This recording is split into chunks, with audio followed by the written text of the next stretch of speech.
My son changed the locks on the garage I built with my bare hands and handed the keys to a woman he had known for 4 months. "You're obsolete, Dad. The world doesn't need grease monkeys anymore." I stood in the driveway holding a $7 bill and a rusted toolbox while they toasted champagne through my own kitchen window. But my late wife Catherine had hidden something inside our old truck that would bring his entire empire crashing down. The rhythmic scrape of a gasket file against an engine block was the only sound in my Corktown garage until the sharp crack of a designer heel on concrete silenced it forever. I, Frank DeLuca, a 69-year-old master mechanic, with hands scarred by 50 years of engines and exhaust manifolds, stood beneath the hood of a 1969 Camaro SS, finishing what I feared might be my last restoration.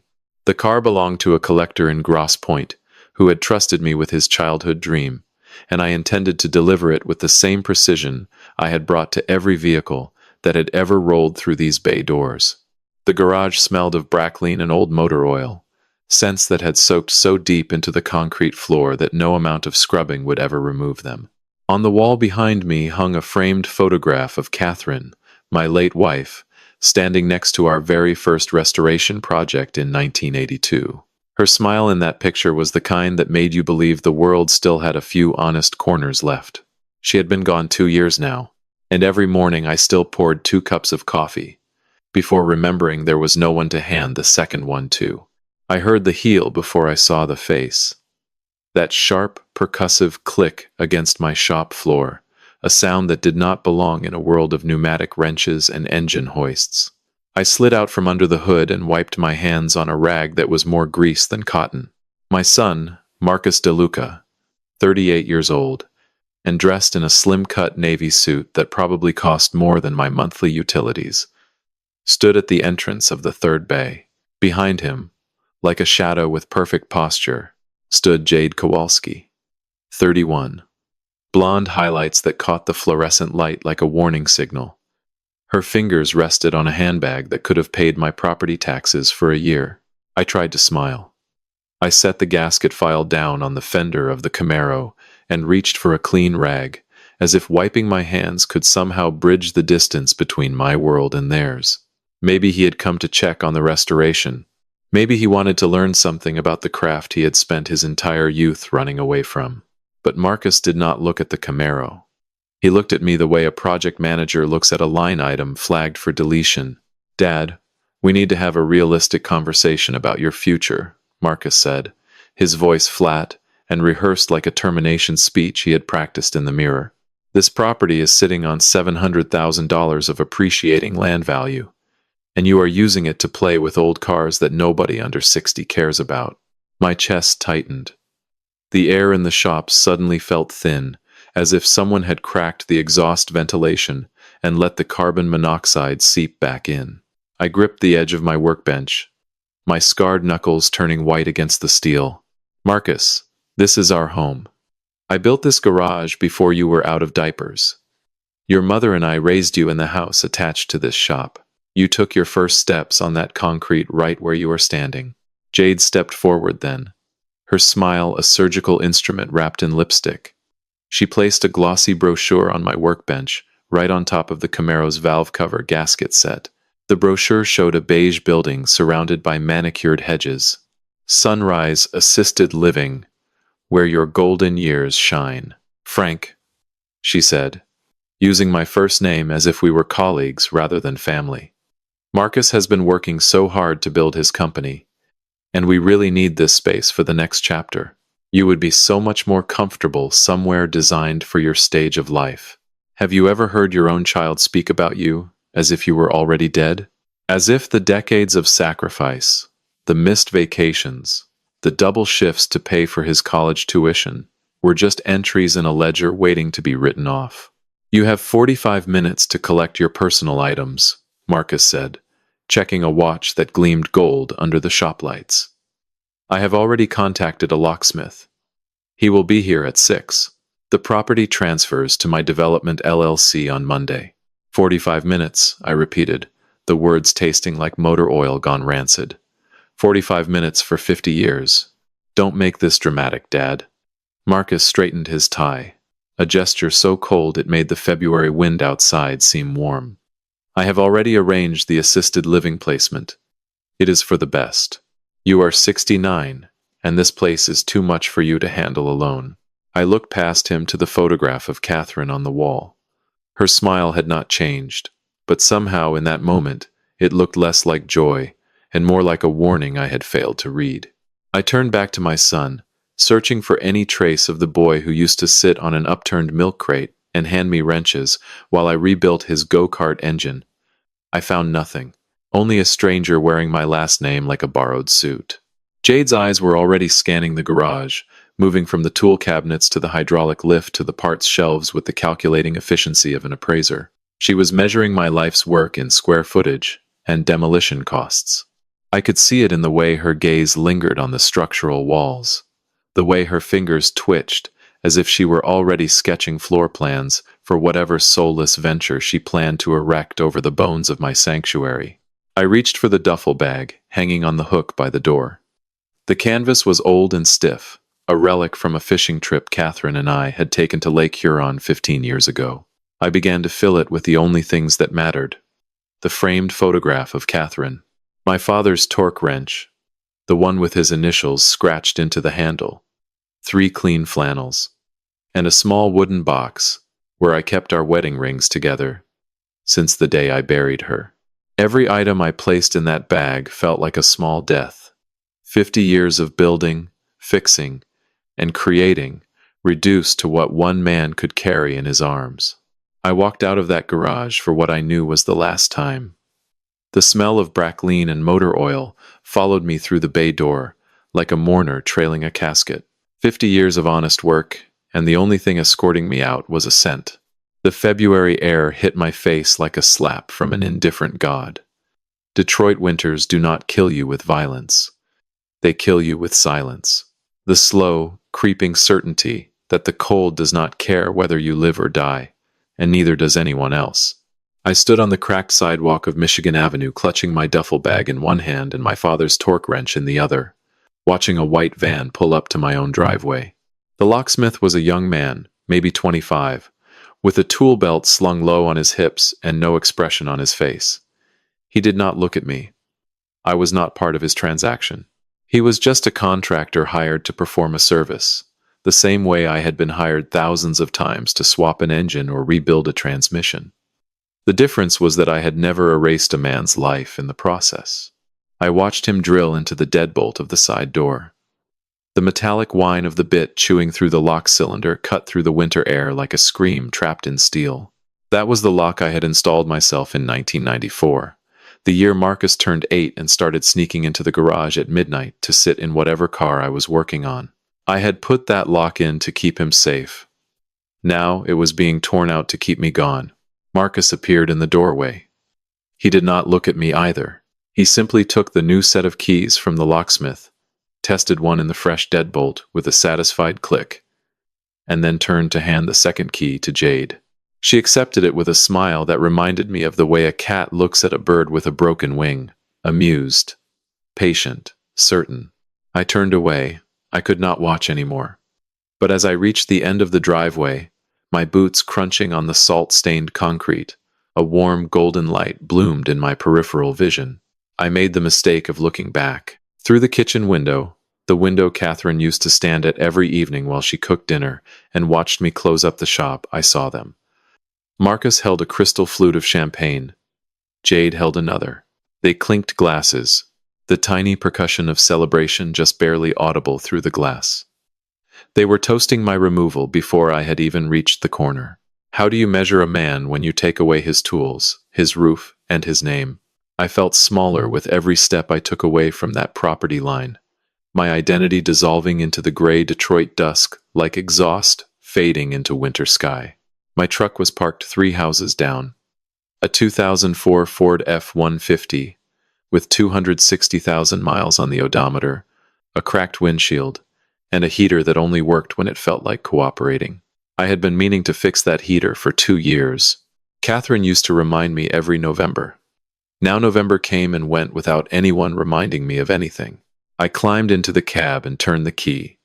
The engine coughed, sputtered, and caught. At least something still responded to my hands. I pulled away from the curb without looking back, driving with no destination because there was nowhere left that belonged to me. I needed gas. The needle hovered just above empty, trembling like it was afraid to deliver the bad news. I pulled into a Shell station on Michigan Avenue and slid my debit card into the pump reader. The small screen blinked once, twice, then displayed a single word that felt like a fist to the sternum. Declined. I tried the credit card I kept for emergencies. The one linked to the joint account Marcus had helped me set up 3 years ago under the guise of modernizing my finances. Declined. I tried the shop account I used for parts and supplies. Frozen. Marcus had not just taken my house. He had executed a complete financial amputation. Every artery that fed my survival had been severed with the precision of a surgeon who felt nothing for the patient on the table. I reached into my wallet with shaking fingers and counted the cash. A 5 and 2 ones. $7. That was the sum total of Frank DeLuca's liquid worth after 69 years of living, 50 years of labor, and 41 years of marriage to a woman who deserved a man who could at least keep a roof over his own head. $7 does not buy a hotel room. It does not buy dignity. It barely buys a cup of coffee and a gas station sandwich, which is exactly what I spent 4 of those dollars on as the temperature outside dropped below 20 degrees and the sky turned the color of a spent brake pad. I parked the truck in a lot near Eastern Market, between a dumpster and a chain-link fence, where the orange sodium lights cast everything in a sickly amber glow. I killed the engine and sat in the silence. The heater ticked and groaned as it cooled, and then there was nothing but the sound of my own breathing and the occasional distant wail of a siren. I looked up at the visor above me. Clipped there where it had been for 6 years was a photograph of Catherine. It was a snapshot from our 35th anniversary trip to Mackinac Island. She was laughing, her hair blown sideways by the lake wind, one hand reaching toward the camera as if trying to pull me into the frame. I touched the edge of the photograph with my thumb, the paper soft and curling at the corners. "I am sorry, Cat," I whispered to the dark interior of the cab. "I could not keep our home. I could not keep anything." The cold crept in slowly, filling the truck cab the way water fills a sinking ship. I pulled my flannel tighter around my shoulders and watched my breath form small clouds that drifted upward and disappeared against the dome light. I was a 69-year-old man sitting in a dead truck in a parking lot in Detroit in February, and not a single soul in this city knew or cared that I existed. Have you ever felt so invisible that you wondered if you had already died and simply forgotten to stop breathing? That was the weight pressing against my chest as the temperature dropped and the windows fogged with my own warmth escaping into nothing. The world had reduced me to a ghost, and the only proof I was still alive was the fog of my breath on cold glass. I survived the first night the way an engine survives running without oil. Technically functional, but grinding away at the parts that matter most. By morning, my joints had locked up so badly that it took me 10 minutes to unfold my body from the bench seat, my spine cracking like a rusted hinge on a barn door. The days that followed were a blur of survival in its most primitive form. I washed my face in gas station bathrooms, where the soap dispensers were always empty, and the mirrors reflected a man I barely recognized. I rationed my remaining $3 across 2 days, splitting a packet of peanut butter crackers into meals that would have insulted a stray dog. On the second night, a security guard with a flashlight and an attitude knocked on my window at 2 in the morning and told me I could not sleep in the Eastern Market lot, private property. I did not argue. I had spent my entire life respecting other people's property, and apparently that respect was a one-way street. I moved the truck to a residential side street near Mexican Town, parking between 2 cars that looked abandoned enough to make mine seem like it belonged. The third night brought freezing rain, a miserable sleet that coated the windshield in a shell of ice and made the cab feel like a coffin with a view. I ran the engine in 15-minute intervals to keep the heater cycling, watching the gas gauge drop with each burst of warmth like sand running through an hourglass attached to my life. By the 4th night, I had accepted certain truths. My son had methodically eliminated every financial lifeline I possessed. He had managed our digital transition years ago, and that access had given him the keys to my entire financial existence. I was not just homeless, I was erased. A 69-year-old man with master-level skills and no proof that he had ever existed in the system that governs modern survival. It was on that fourth night, parked behind a closed tire shop on Vernor Highway, that desperation drove me to search the truck for anything of value. I had already checked the glove box, empty except for an expired registration and a pen that no longer wrote. I had checked the center console. Nothing but a handful of corroded pennies and a gas receipt from 2022. But I had not checked beneath the passenger seat. I reached under the worn bench seat, my fingers brushing against the cold metal floor of the cab, searching blindly for the wool blanket Catherine used to keep there for emergencies. My knuckles scraped against something hard and angular. Not a blanket. Something metallic, wedged between the seat frame and the floor pan, as if it had been deliberately secured there. I pulled it out. A tin box, roughly the size of a hardcover novel, its surface dulled by age but free of rust. The kind of box Catherine used to buy at antique shops along the Michigan lakeshore. She collected them the way some women collect jewelry, filling them with recipes, photographs, and small mementos that meant nothing to anyone but her. I had always teased her about it. More tin boxes, Cat. We running a museum or a marriage? But this one was different. Scratched into the lid with a precision that could only have been done with an engraving tool from my own workbench were two letters. F. D. My initials. In Catherine's hand. I had been sleeping 3 feet above my wife's secret for 2 years and never once thought to look.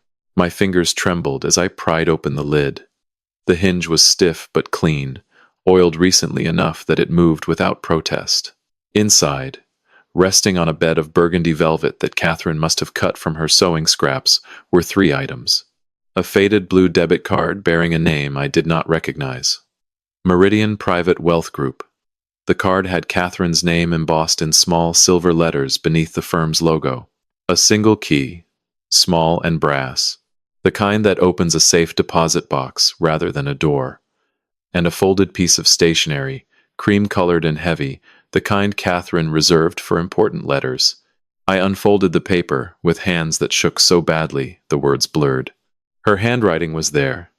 That precise, elegant script I had seen on grocery lists and birthday cards, and the margins of her nursing charts, for 40 years. But these words were not a list or a card. They were a lifeline thrown across the impossible distance between the living and the dead. My dearest Frank, when the engine finally stalls, use this to restart it. I know what is coming, even if you cannot see it yet. I have watched the rust spread for years, and I have been quietly building you a new frame beneath the old one. Drive to Scottsdale. Go to the Meridian Private Wealth Office on North Scottsdale Road. Ask for Angela Moretti. She has been waiting for you, and she will explain everything. Do not let the rust win, baby. You taught me that every machine deserves a second chance, no matter how far gone it looks. This is yours. All my love, across every mile and every year. Yours, Cat. I read the letter 3 times. Each time, Catherine's voice grew louder in my head until it was as if she were sitting beside me in the cab, her hand on my knee the way she always rode shotgun, her lavender soap mixing with the permanent oil stain smell of the truck's interior. Meridian Private Wealth Group. I had never heard of them. Catherine had been a nurse for 40 years, working double shifts at Henry Ford Hospital to help me keep the garage running during lean years. She clipped coupons. She bought store-brand everything. She once refused to replace a winter coat for 3 seasons because the zipper still worked if you pulled it at the right angle. The idea that she had any connection to a private wealth firm felt like finding a turbocharger under the hood of a lawnmower. But Catherine had never lied to me. Not once in 41 years. If she said drive to Scottsdale, then I was driving to Scottsdale. I looked at the gas gauge. Nearly empty. I looked at my remaining cash. $3.12 in loose change from the pennies in the console. Not enough to get me out of Michigan, let alone to Arizona. But the truck had a full-size spare gas can bolted to the bed rail.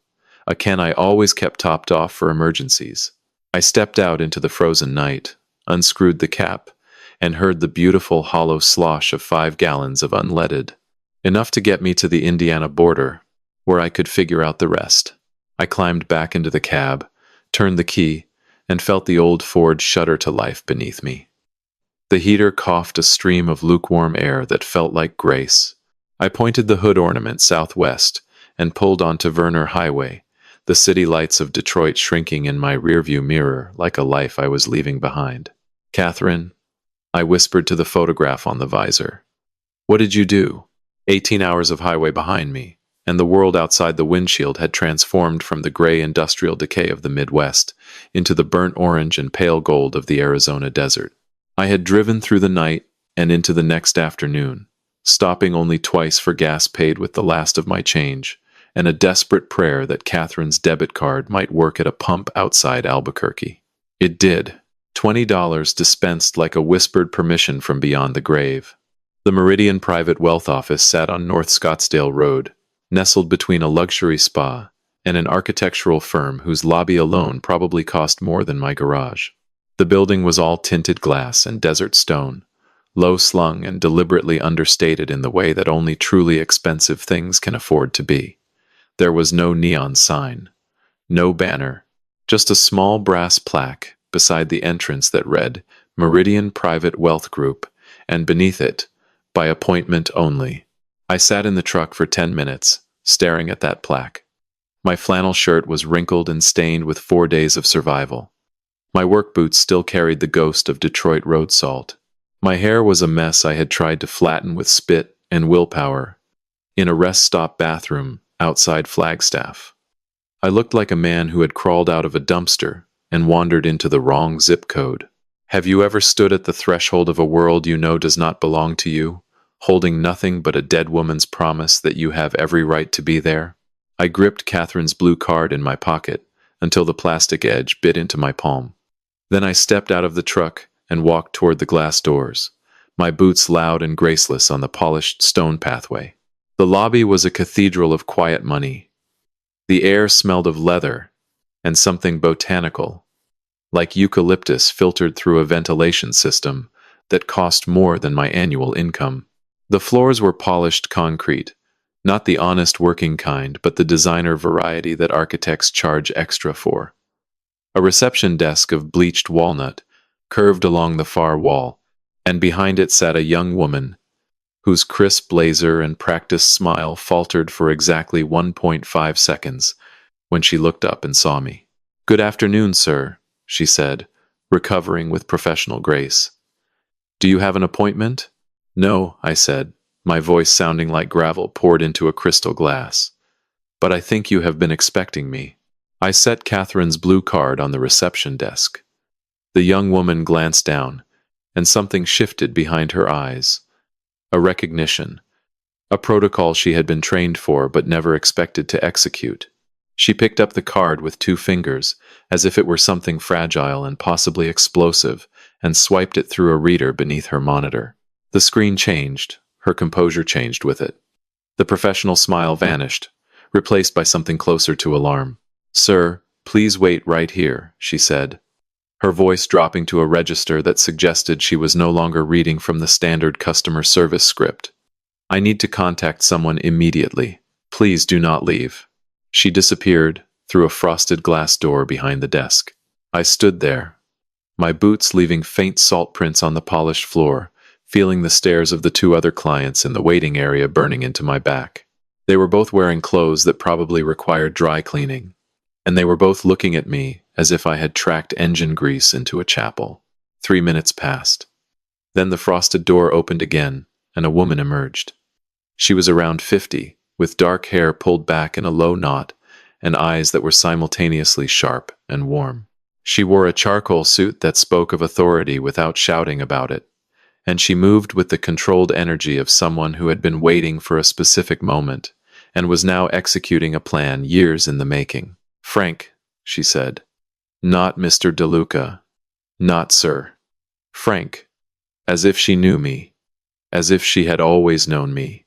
"I am Angela Moretti." Catherine and I were roommates at Michigan State, class of 1991. She asked me to be here for this exact day. Angela extended her hand and I shook it, her grip firm and certain against my calloused palm. I have been waiting for you, Frank. She said you would come when the time was right, and the system confirmed the trigger 48 hours ago. Trigger, I repeated, the word feeling mechanical and foreign. When your primary accounts were frozen, it activated a protocol Catherine built into the trust structure 25 years ago, Angela explained, gesturing me toward the frosted door. A failsafe, Frank. She designed it specifically for this scenario. She knew, even then, she knew what might eventually happen. I followed her through the door, and down a corridor that smelled of expensive paper and the kind of silence only serious money can purchase. We passed through a second security checkpoint, a biometric scanner that read Angela's thumbprint, and then entered a private office with floor-to-ceiling windows overlooking the Sonoran Desert. The saguaro cacti stood like sentinels outside the glass, ancient and patient, and entirely indifferent to the chaos of human greed. Angela offered me water in a glass so clear it was nearly invisible. I drank it in 3 swallows, the cold hitting my empty stomach like a small mercy. She sat across from me, a single monitor on the desk between us, and folded her hands. Frank, what I am about to show you is going to feel impossible. I need you to understand that everything here is real, legally binding, and entirely yours.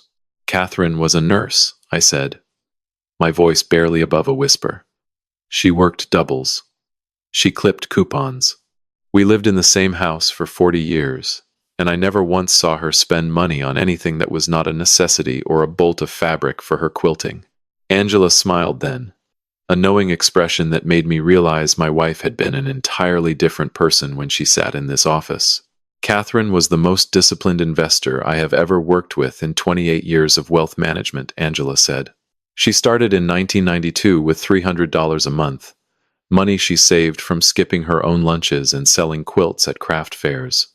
She invested in index funds, blue chips, and a few calculated risks that paid off beyond anything either of us expected. She never touched the principal. Not once in 25 years. Angela turned the monitor toward me. The screen displayed a series of account summaries, portfolio breakdowns, and a final number at the bottom that made the room tilt on its axis. Frank, the current liquid value of the Catherine DeLuca Trust is $15.3 million. The number did not register at first. It sat on the screen like a foreign language, a sequence of digits that belonged to someone else's life. 15.3 million. My wife.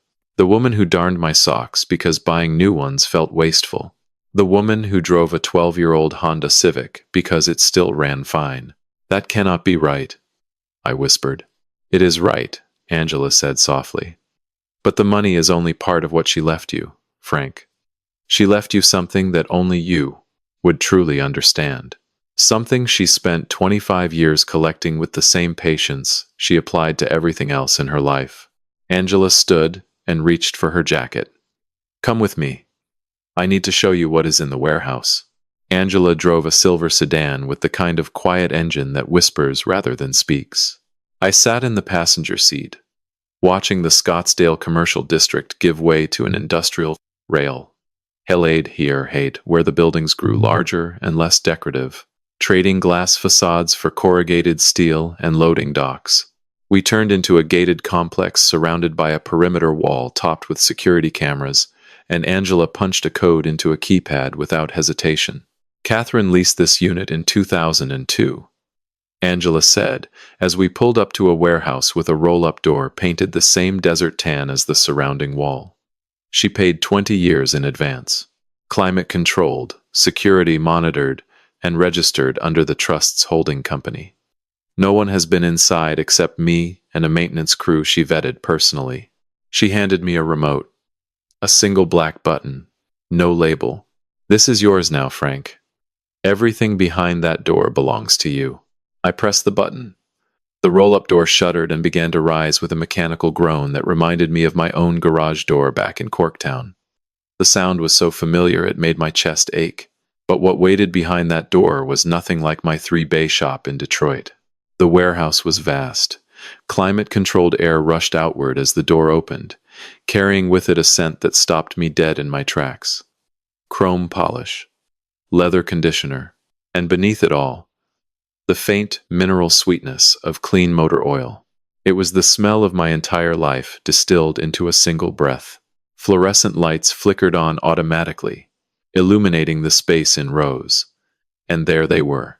14 vehicles arranged in two perfect lines of 7, each one draped in a fitted cover of black satin that caught the light like funeral shrouds for sleeping giants.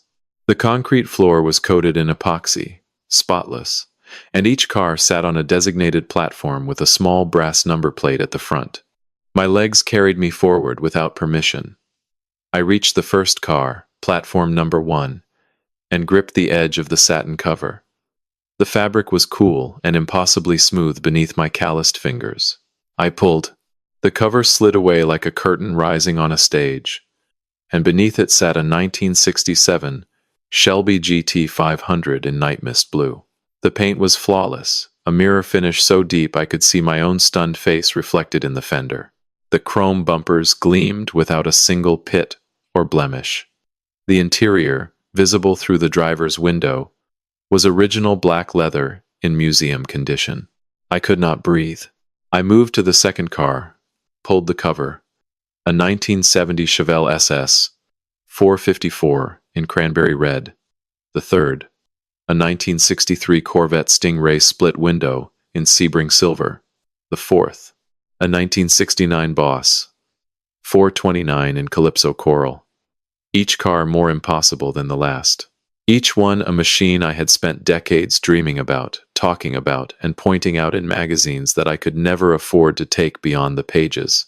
Have you ever seen your own secret heart laid out in physical form by someone who loved you enough to listen to every careless word you ever said?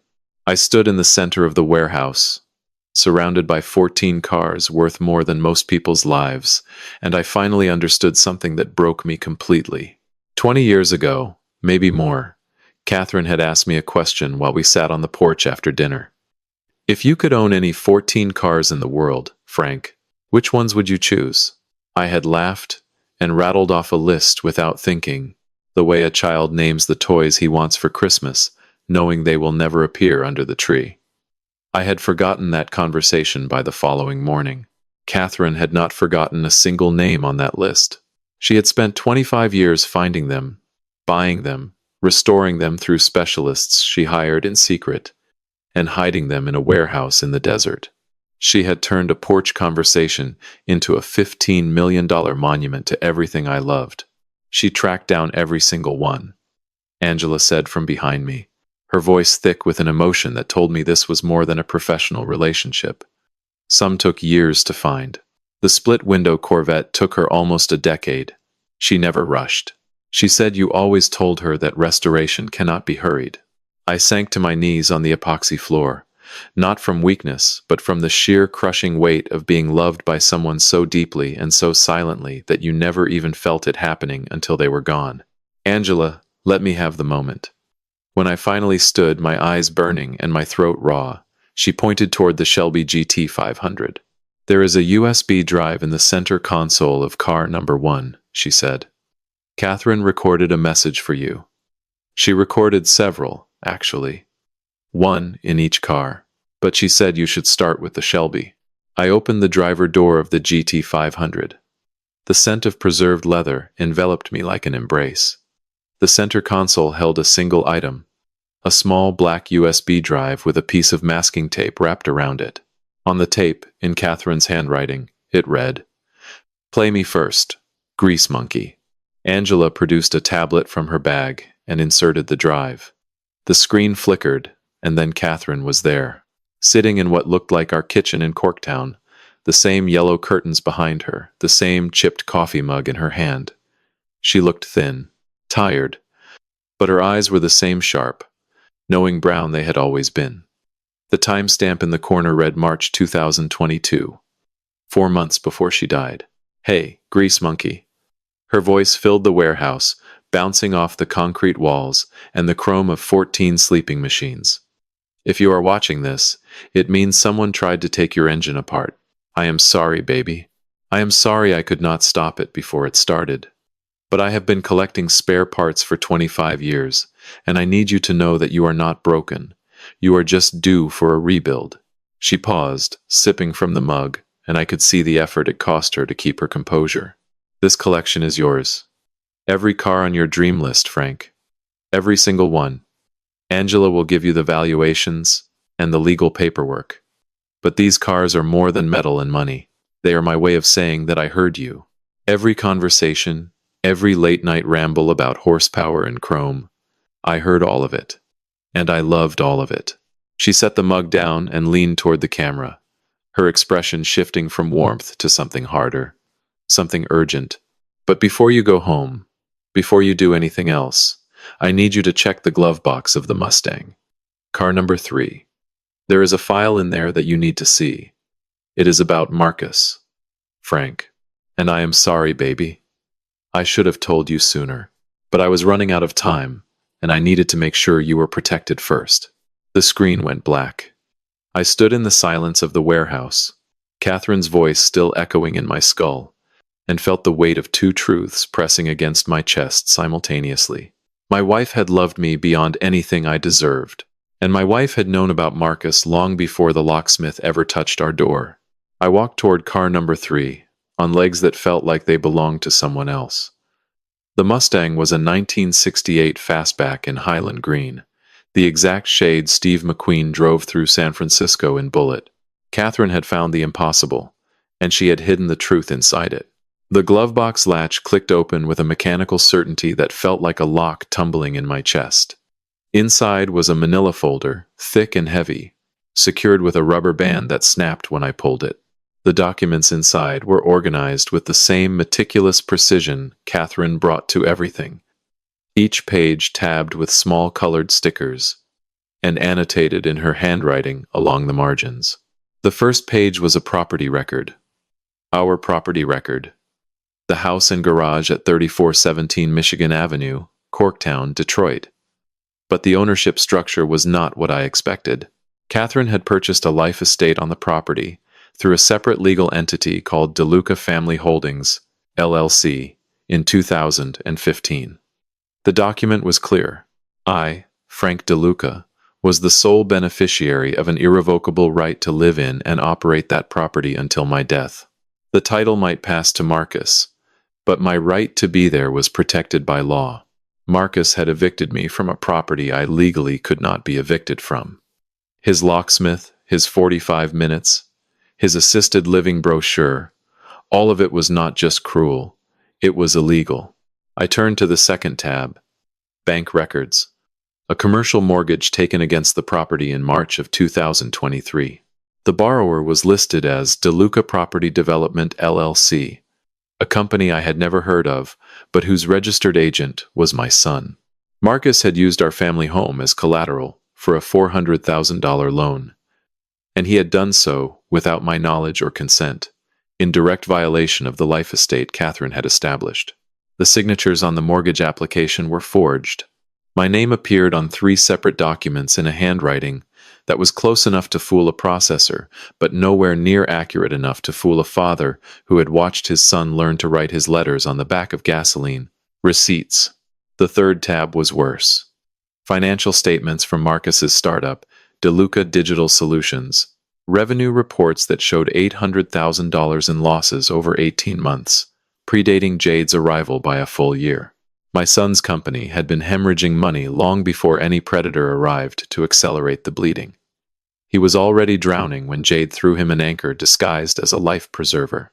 I closed the folder and pressed my palms against the Mustang's hood, feeling the cold metal through my skin. My wife had discovered all of this before she died. She had been investigating our own son, while cancer was eating her from the inside, and she had done it alone because she knew I would not have believed her. There was a second USB drive in the Mustang's center console. I handed it to Angela without a word. She inserted it into the tablet, and Catherine appeared again. Same kitchen, same yellow curtains, but this time she was not smiling. Her face was drawn and serious, the face of a woman delivering a diagnosis she wished she could take back. "Frank, By now you have seen the documents. I know this hurts. I know you want to believe the best about our son, because I spent 30 years wanting the same thing." She paused, her eyes dropping to the coffee mug she was gripping with both hands. "A car can look perfect on the outside, baby.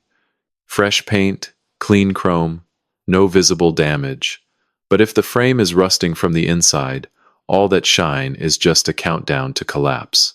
Marcus is that car, Frank. He has been that car for a long time." She described watching Marcus's relationship with money change after he graduated from business school. The way he started measuring everything in terms of return on investment, including his own family. She told me about the morning she overheard him on the phone with a financial advisor, discussing the property value of our home as if it were a stock he was waiting to sell. That was 2019, 3 years before he finally pulled the trigger. "I wanted to tell you," Catherine said, her voice cracking for the first time. "God knows I wanted to. But you loved him so completely, Frank. You saw the boy. I saw the man he was becoming. And they were not the same person. If I had told you then, you would have confronted him, and he would have cut us both off before I could build the safety net." I felt my throat close. The grief of losing Catherine had been a constant weight for 2 years, but this was something new. This was the grief of realizing she had been fighting a war I never knew existed, protecting me from a truth she carried alone while her own body was failing. "She was dying," I said to Angela, my voice barely a sound. "She was dying, and she was still trying to save me." Angela nodded, her eyes bright with unshed tears. "She worked on this trust until 3 weeks before the end, Frank. The last time I saw her in person, she could barely hold a pen. But she signed the final authorization on the life estate protection that day. She said it was the most important signature of her life." I stood in the warehouse, surrounded by $15 million worth of machines I could rebuild, with my eyes closed, and I had never felt more helpless. My wife had seen the rot spreading through our family for years. She had quietly reinforced the structure while I was oblivious in my shop, thinking the foundation was solid because the paint still looked good. Have you ever realized that the person you thought you were protecting was actually the one holding the entire house together while you stood beneath it unaware? Angela placed her hand on my arm. "There is one more thing you need to know, Frank. 6 months before Catherine passed, she hired a private investigator, a man named Victor Salinas, former Detroit police. She asked him to look into the woman Marcus had started seeing. Catherine suspected she was not who she claimed to be, but she ran out of time before Victor could complete his work." "Where is his file?" I asked. "Car number 7, Angela said. "The 1970 Plymouth Barracuda." Catherine left Victor's preliminary report in the trunk, along with his contact information. He told me 2 years ago that he was still waiting for someone to call and authorize him to finish the job. I looked down the row of cars toward the 7th platform. The black satin cover sat undisturbed, hiding a machine and a truth that my dying wife had set in motion years ago. Catherine had started this investigation. She had aimed the headlights into the dark. All I had to do now was follow the beam. "I need to go back to Detroit," I said. Angela nodded. "I know. But Frank, take the titanium card with you." She reached into her jacket and produced a black card, heavy and cold. The kind that has no spending limit because the people who carry them do not need one. You are not a man with $7 anymore. You are a man with the resources to finish what Catherine started. I flew back to Detroit on a first-class ticket that felt like sitting in a stranger's life. The leather seat was too soft, the complimentary whiskey too smooth, and the silence of the cabin too polished for a man whose hands still carried the faint smell of garage concrete and desert dust. But Catherine's titanium card had made the purchase without hesitation, and I was learning to stop apologizing for the resources my wife had left me.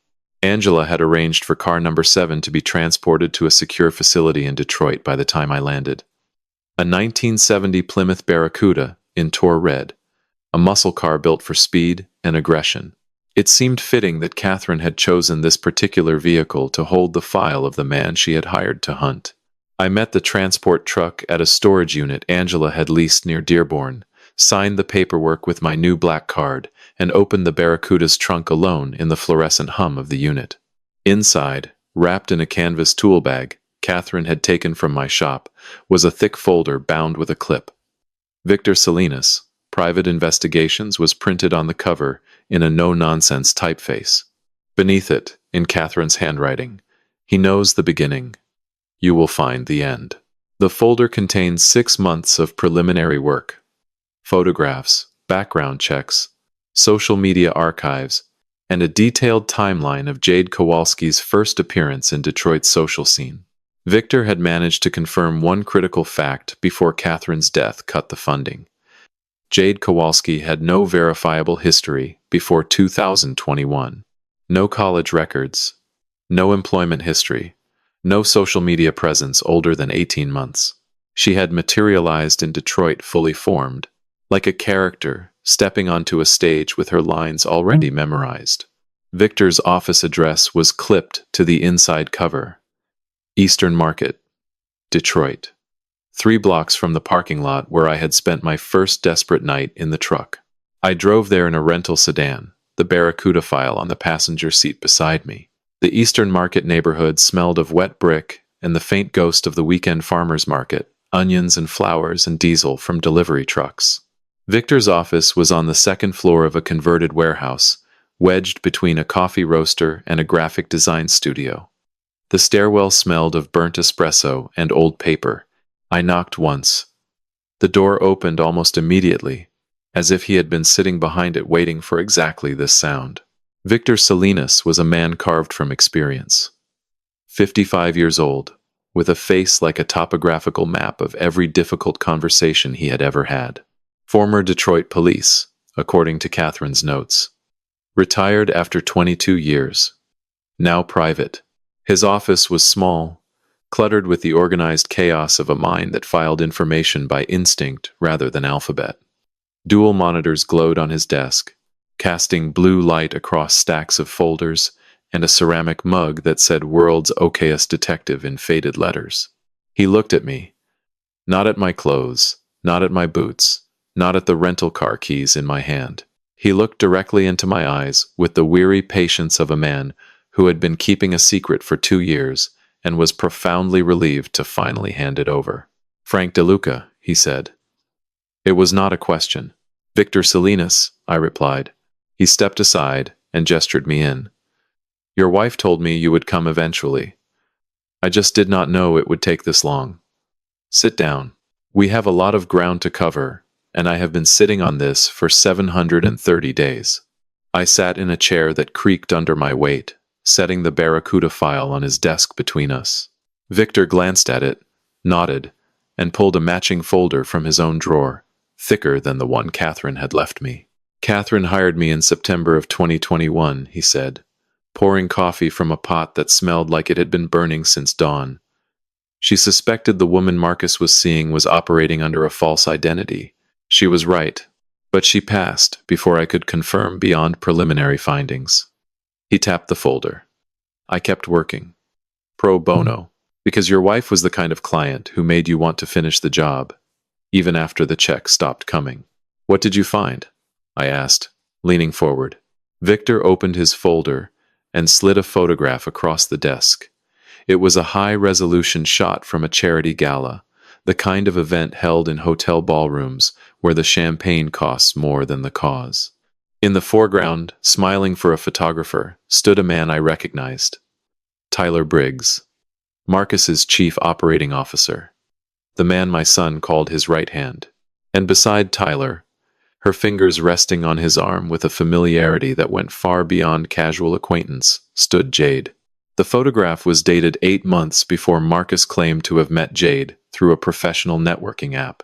"She did not find your son by accident, Frank," Victor said, his voice low and precise as a torque specification. "She was placed there. This woman knew your son's financial situation, his company structure, and his family dynamics before she ever said hello to him. And the man who briefed her is the same man sitting in your son's boardroom every single day." The room felt smaller.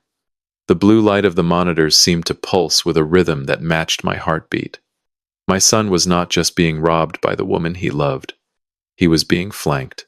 The attack came from inside his own house, from the man he trusted most in business and the woman he trusted most in bed.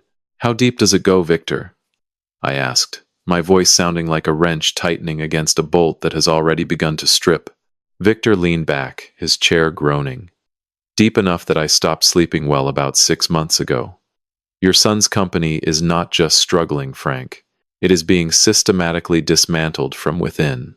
Tyler has been siphoning funds through ghost invoices for over 2 years. Jade is the exit strategy. They are not building a future with Marcus. They are stripping him for parts and planning to disappear when the chassis is empty. Have you ever looked at a machine you built and realized that someone has been stealing pieces from the inside, bolt by bolt, while you stood there admiring the paint job? I need you to finish the job, I said, reaching into my jacket and setting the titanium card on his desk. Whatever it costs. However long it takes. I want the full blueprint of how they built this trap. Every wire, every connection, every hidden bolt. Victor picked up the card, weighed it in his hand, and set it back down with a nod. Give me 3 weeks. I already have the foundation from Catherine's original work. I just need authorization to pull the threads she identified. He paused, his eyes fixed on mine with a gravity that made the coffee in my stomach turn cold. But Frank, I need you to understand something. When you pull a transmission apart, sometimes you find damage you were not expecting. Are you ready for that? All the way to the frame, I said. I want to see everything. Victor nodded slowly. 3 weeks. I will have the full teardown on your desk. But one more thing. He tapped the gala photo with his index finger, circling Tyler's face. She is already preparing an exit. I have seen micro movements in the past 2 weeks.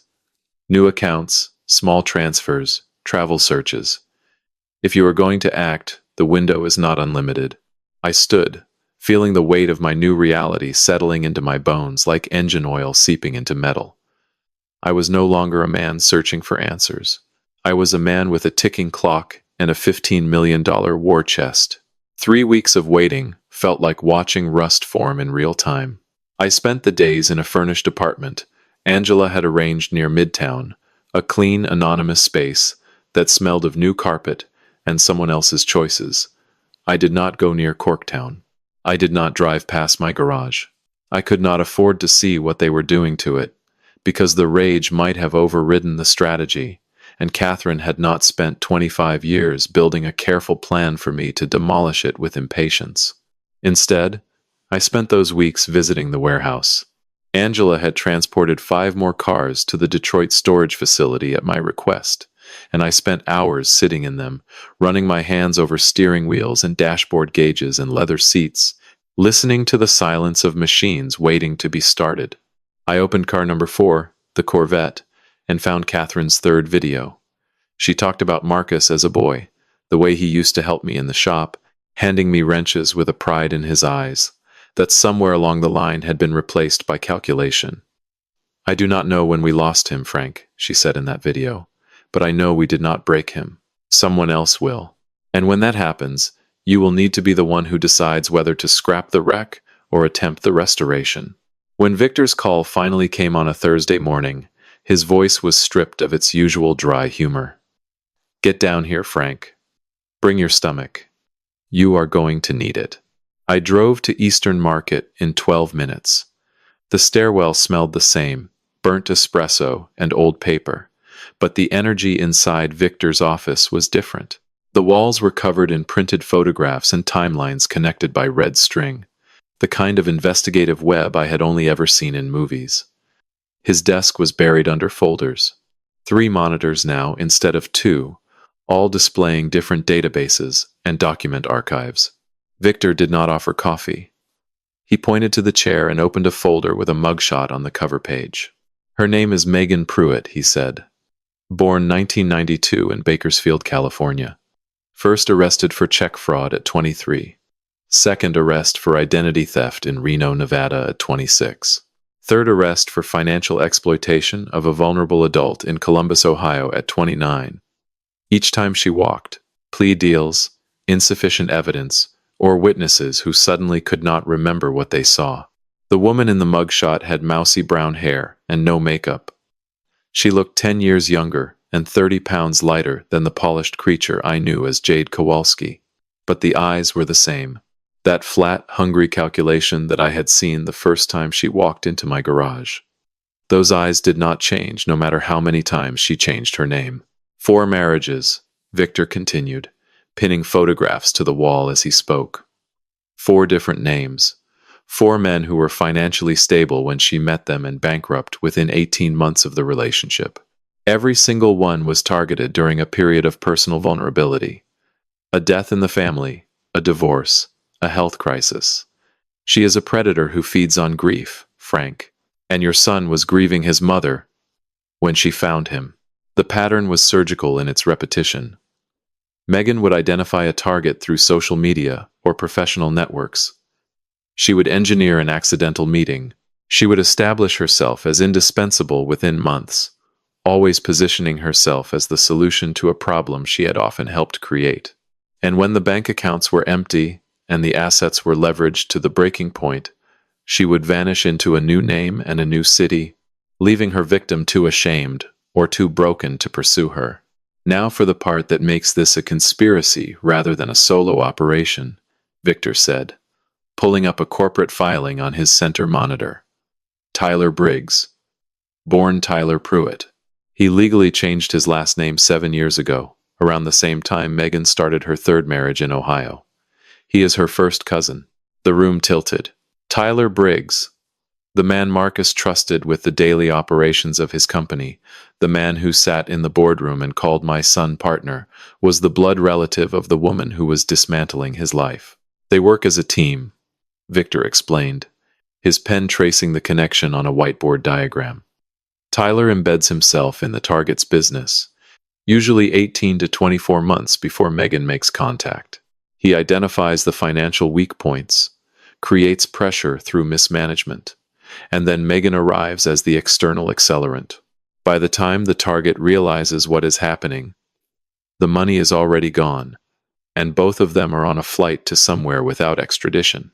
Have you ever rebuilt an engine only to discover that someone had been pouring sugar in the fuel tank for years while you thought the machine was running fine? Victor pulled up a financial summary on his laptop. Total confirmed losses from DeLuca Digital Solutions through Tyler's ghost invoicing scheme. $2.1 million over 28 months. 900,000 of that has already been transferred to offshore accounts in Belize and Portugal through shell companies registered to aliases Megan has used in previous operations. I stared at the number. 2.1 million. My son had been bleeding out for over 2 years and never once thought to check who was holding the knife.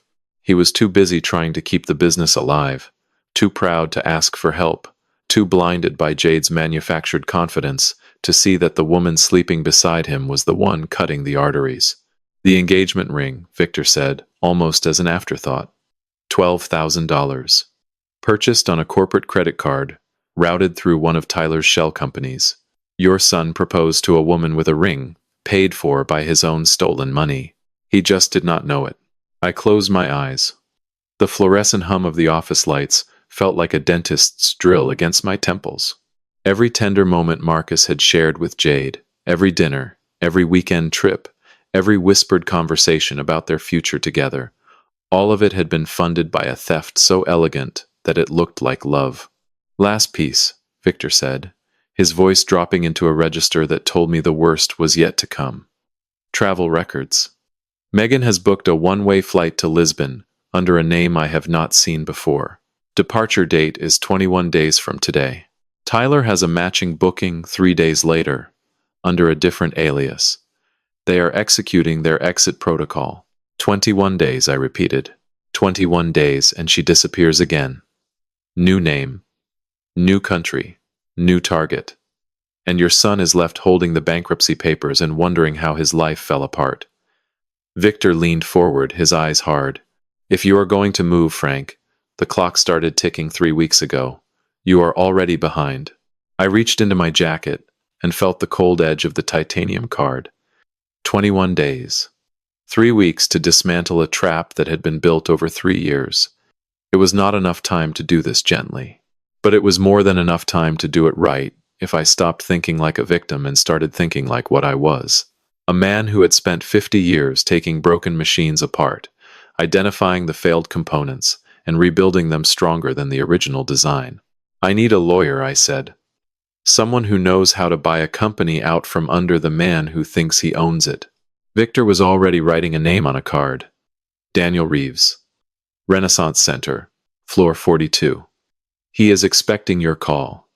I briefed him yesterday. Before I called the lawyer, I needed to hear Catherine one more time. I drove to the storage unit and opened car number 9, a 1970 GTO Judge in orbit orange. The USB drive was taped beneath the sun visor, labeled in her handwriting, for when you need to remember what matters. Catherine appeared on the tablet screen wearing the blue cardigan I had given her for Christmas 2021. She was thinner, her cheekbones sharper, the shadows beneath her eyes deeper. The timestamp read May 2022, 2 months before the end. Frank, I know by now you are angry. I know the documents hurt. She smiled, tired and knowing. Marcus always wanted to run before he could walk. I am afraid one day he will run right off a cliff and call it flying. But he is still our son. Broken, yes. Misled, absolutely. But ours. Whatever you do next, make sure it is something I would be proud of. I sat in the judge's bucket seat for a long time, letting her words settle. Catherine was not asking me to forgive Marcus. She was asking me to be precise, to use a scalpel instead of a sledgehammer. I called Daniel Reeves at 8 the next morning. The Renaissance Center rises from the Detroit riverfront, like a fortress of glass. Tower 4, floor 42. When the elevator doors opened, the silence hit me first, then the view. The Detroit River stretched below, ice clinging to the Canadian shore, and the city I had spent my life working in looked small from this height. Daniel Reeves had silver hair, rimless glasses, and eyes that belonged to a man who had spent 30 years in corporate warfare and enjoyed every engagement. His desk was polished obsidian that reflected the March sky like a dark mirror. Victor briefed me thoroughly, Daniel said.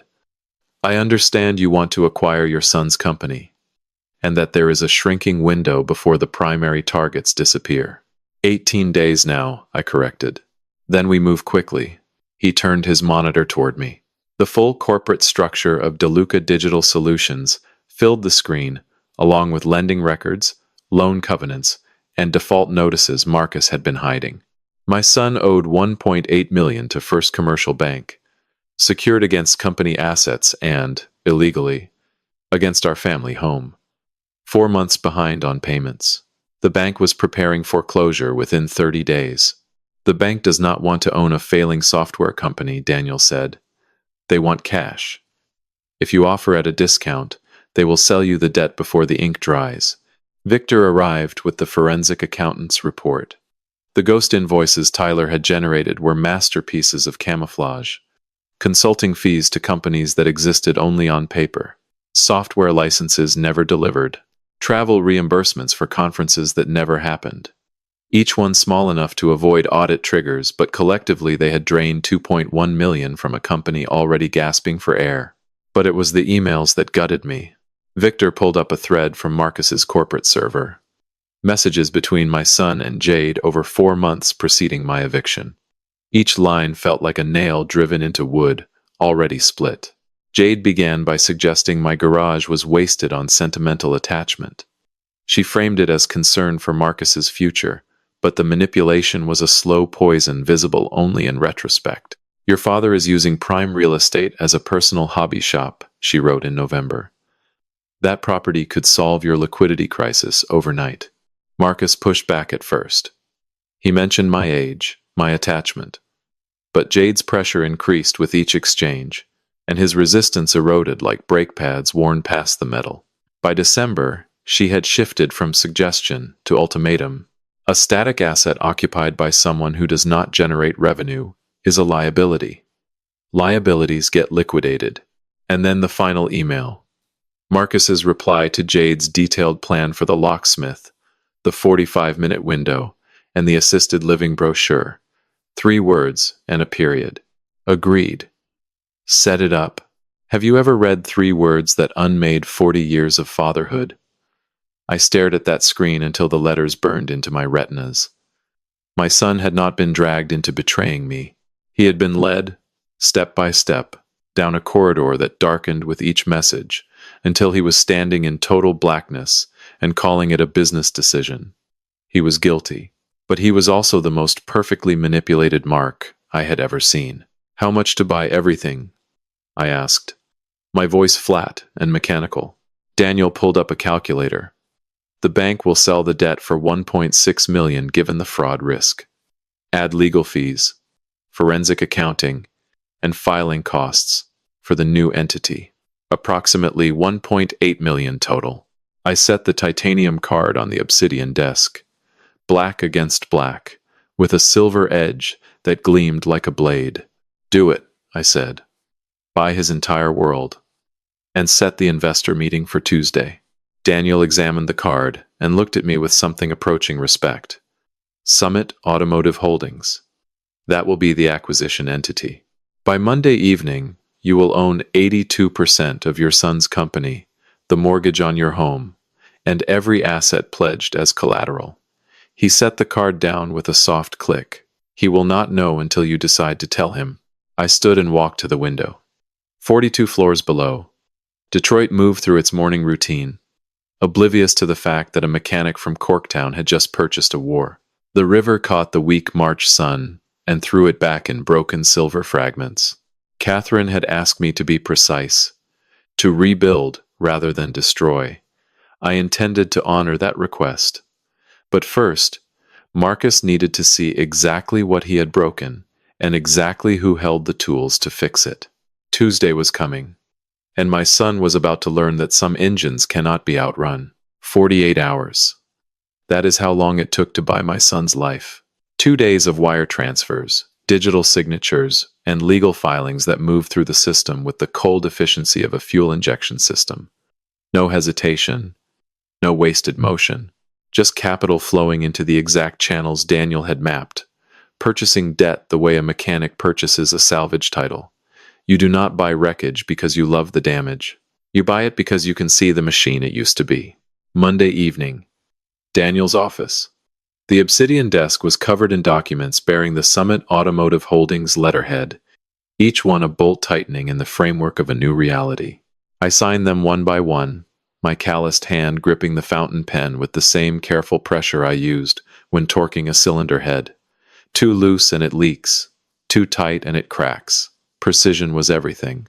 "The bank confirmed receipt of the wire at 3:17 this afternoon," Daniel said, organizing the executed documents into a leather portfolio.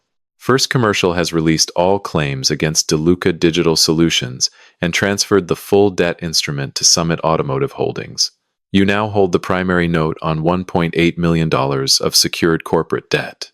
He slid a second folder across the desk. "Additionally, the residential mortgage on 3417 Michigan Avenue has been assigned to the Trust's holding company per the life estate provisions Catherine established. Your son cannot sell, leverage, or transfer that property without your written consent. He never could. He simply did not know it." I looked at the summary page. The numbers were clean and absolute. 82% equity stake in DeLuca Digital Solutions. Full ownership of the corporate debt. Legal authority over the family property. And a morality clause buried in the original loan agreement that allowed immediate seizure of assets in the event of documented fraud. "You are his landlord, his banker, and his majority shareholder," Daniel said, closing his portfolio with a soft snap. "As of this moment, Marcus DeLuca does not own a single thing he thinks he owns. The meeting is set for tomorrow morning at 9. He believes Summit Automotive is a venture capital firm interested in a strategic partnership." I nodded. The weight of it should have felt triumphant. Instead, it felt surgical, necessary, but joyless. I was not celebrating a victory. I was preparing an intervention. "I need one more night," I told Daniel. "There is something I have to do before tomorrow." I flew to Scottsdale on the last flight out of Detroit Metro. Angela met me at the storage facility at 11 that night, her expression telling me she had been expecting this visit. She unlocked the warehouse without a word and led me to the final platform. Number 14. The last car. The one I had been saving because I knew, with the instinct of a man who has spent 50 years reading machines, that whatever Catherine had placed inside this one would be the hardest to hear. The cover came off slowly. Beneath it sat a 1971 Datsun 240Z in a faded shade of orange that I recognized immediately. Not factory orange. A custom mix I had created myself in 1983, the year I rebuilt this exact car for a 23-year-old nursing student named Catherine Moretti, who had driven it into my shop with a blown head gasket and a smile that made me forget to charge her full price. This was the car where we met, the car I proposed in, the car we drove to our wedding in. Catherine had found it. After 40 years, and God knows how many owners, she had tracked down the exact vehicle and brought it home. I sat in the driver's seat. The interior had been reupholstered in the same tan vinyl I remembered, and the steering wheel was the original three-spoke design with the cracked leather wrap I had replaced myself the summer we started dating. The USB drive was in the glove box, taped to a photograph of us standing beside this car on our wedding day. The masking tape label simply read, "Last one. I love you." I pressed play. Catherine was crying before she spoke. She sat in the same kitchen chair, the same yellow curtains behind her, but this time there was no coffee mug, no composed smile, just tears rolling down cheeks that were already hollowed by the disease that was taking her away from me. "Frank." Her voice broke on my name. "I am sorry. I am sorry I could not tell you about the money, about the cars, about Marcus. I am sorry I had to do all of this in secret while you were 10 feet away in the shop, trusting me the way you always trusted everyone." She wiped her face with the back of her hand, the gesture so familiar it felt like a knife between my ribs. "But I am not sorry I did it. Because you are the best man I have ever known, and you deserve to be protected, even when you do not know you need it." She leaned forward, her eyes fierce despite the tears. "Go get our boy back, Frank." Not the man he became. The boy he was. The one who used to hand you wrenches and look at you like you hung the moon. He is still in there. I have to believe that. And if anyone can find him, it is the man who found a blown head gasket in a 71 Datsun and turned it into a life. The screen went dark. I sat in the orange Datsun for 20 minutes without moving, my hands on the steering wheel, my eyes burning, my chest full of something that was neither grief nor rage, but both at once. Catherine had given me $15 million, 14 machines, 5 videos, and a single mission. Not revenge. Restoration. I was not going to destroy my son tomorrow. I was going to show him the wreckage he had created, and give him one chance to pick up a wrench. I flew back to Detroit on the red-eye. By the time the plane touched down, the sun was just beginning to light the eastern sky over the city. Tuesday had arrived. I had never owned a suit before that morning. 50 years of labor, and the closest I had come to formal wear was a clean flannel and pants without grease stains. But Catherine's money had purchased more than corporate debt. It had purchased a disguise. The charcoal wool felt stiff against my shoulders, the silk tie a soft noose around my neck, and the polished Oxford shoes clicked against the lobby floor with the same sharp authority I had heard from Jade's heels 6 weeks ago. I understood now why people wore armor like this. It was not about appearance. It was about becoming someone the world could not dismiss. The startup occupied the 12th floor of a converted loft building in Midtown Detroit. The kind of place where exposed brick meets smart glass and the coffee costs $6 a cup. I crossed the lobby, my reflection in the mirrored elevator doors showing a man I barely recognized. Broader, straighter, the calluses on my hands hidden inside leather gloves. I removed only after pressing the button for 12. "Good morning," the receptionist said without looking up. "You must be from Summit Automotive. Mr. DeLuca is expecting you in conference room B. He is very excited about today's meeting." I nodded, not trusting my voice to hold its new register if I spoke too much. She gestured toward a glass-walled room at the end of the hallway. Through the transparent walls I could see the conference table, the projector screen already glowing with a presentation titled DeLuca Digital Solutions, Strategic Growth Partnership. And at the far end, pacing like a caged animal in a suit that no longer fit his shrinking confidence, was my son. Marcus was checking his reflection in the glass, adjusting his tie, running a hand through hair that was thinner than it had been 6 weeks ago. He looked like a man who believed salvation was walking through the door at 9 o'clock sharp, a mysterious investor who would pour money into his bleeding company and make everything whole again. He had no idea that the man coming to save him was the same man he had thrown away like a stripped bolt. I entered the conference room. Marcus had his back to the door, hunched over his laptop, making last-second adjustments to a slide deck. I did not announce myself. I walked the length of the table with measured steps, each footfall deliberate on the industrial carpet, and pulled out the high-backed chair at the head of the table. The leather sighed as I sat down. I positioned myself facing the window, my back to my son, looking out over the midtown skyline where the morning sun was just beginning to catch the upper floors of the surrounding buildings. "Good morning," Marcus said, his voice jumping an octave as he registered the movement. He did not turn from his laptop. His fingers flew across the keyboard with the desperate energy of a man rehearsing for an audition he cannot afford to fail. "I am Marcus DeLuca, CEO of DeLuca Digital Solutions. I cannot tell you how grateful we are for Summit Automotive's interest in our platform. I have prepared a comprehensive presentation that I think will demonstrate exactly how your capital can transform our trajectory." I let the silence stretch. 5 seconds. 10. The only sound in the room was the soft hum of the projector and the faint whistle of wind against the 12th floor windows.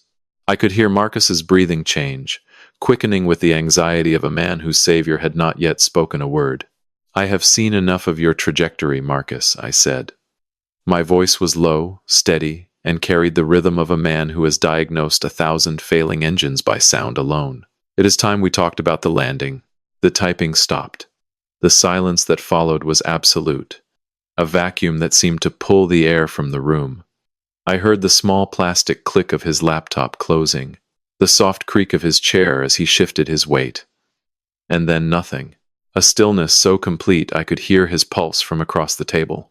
Have you ever heard your own name spoken in a voice you thought you had silenced forever?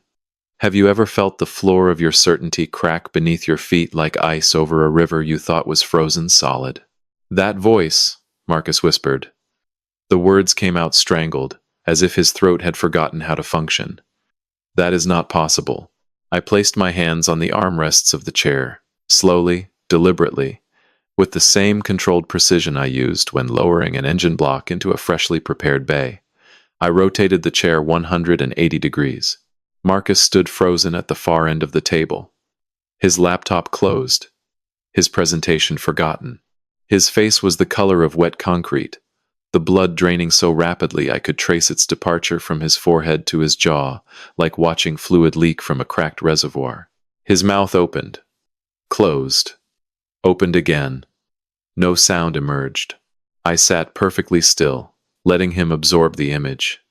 His father, the man he had called obsolete, the man he had handed a brochure for assisted living, the man he had left, standing on a frozen sidewalk with $7 and a duffel bag. That man was now sitting in the power seat of his own boardroom, dressed in a suit that cost more than Marcus's monthly lease payment, with a folder on his lap that contained the complete autopsy of every lie his life had been built on. "Dad," Marcus finally said. The word came out as a croak, barely human, the sound of a man whose reality had just been inverted. His knees buckled slightly, and he caught himself on the edge of the table with both hands. "How is this? Summit Automotive. That is not. You are a mechanic. You do not have." "Sit down, Marcus," I said, and my voice carried no anger. It carried something worse. Authority.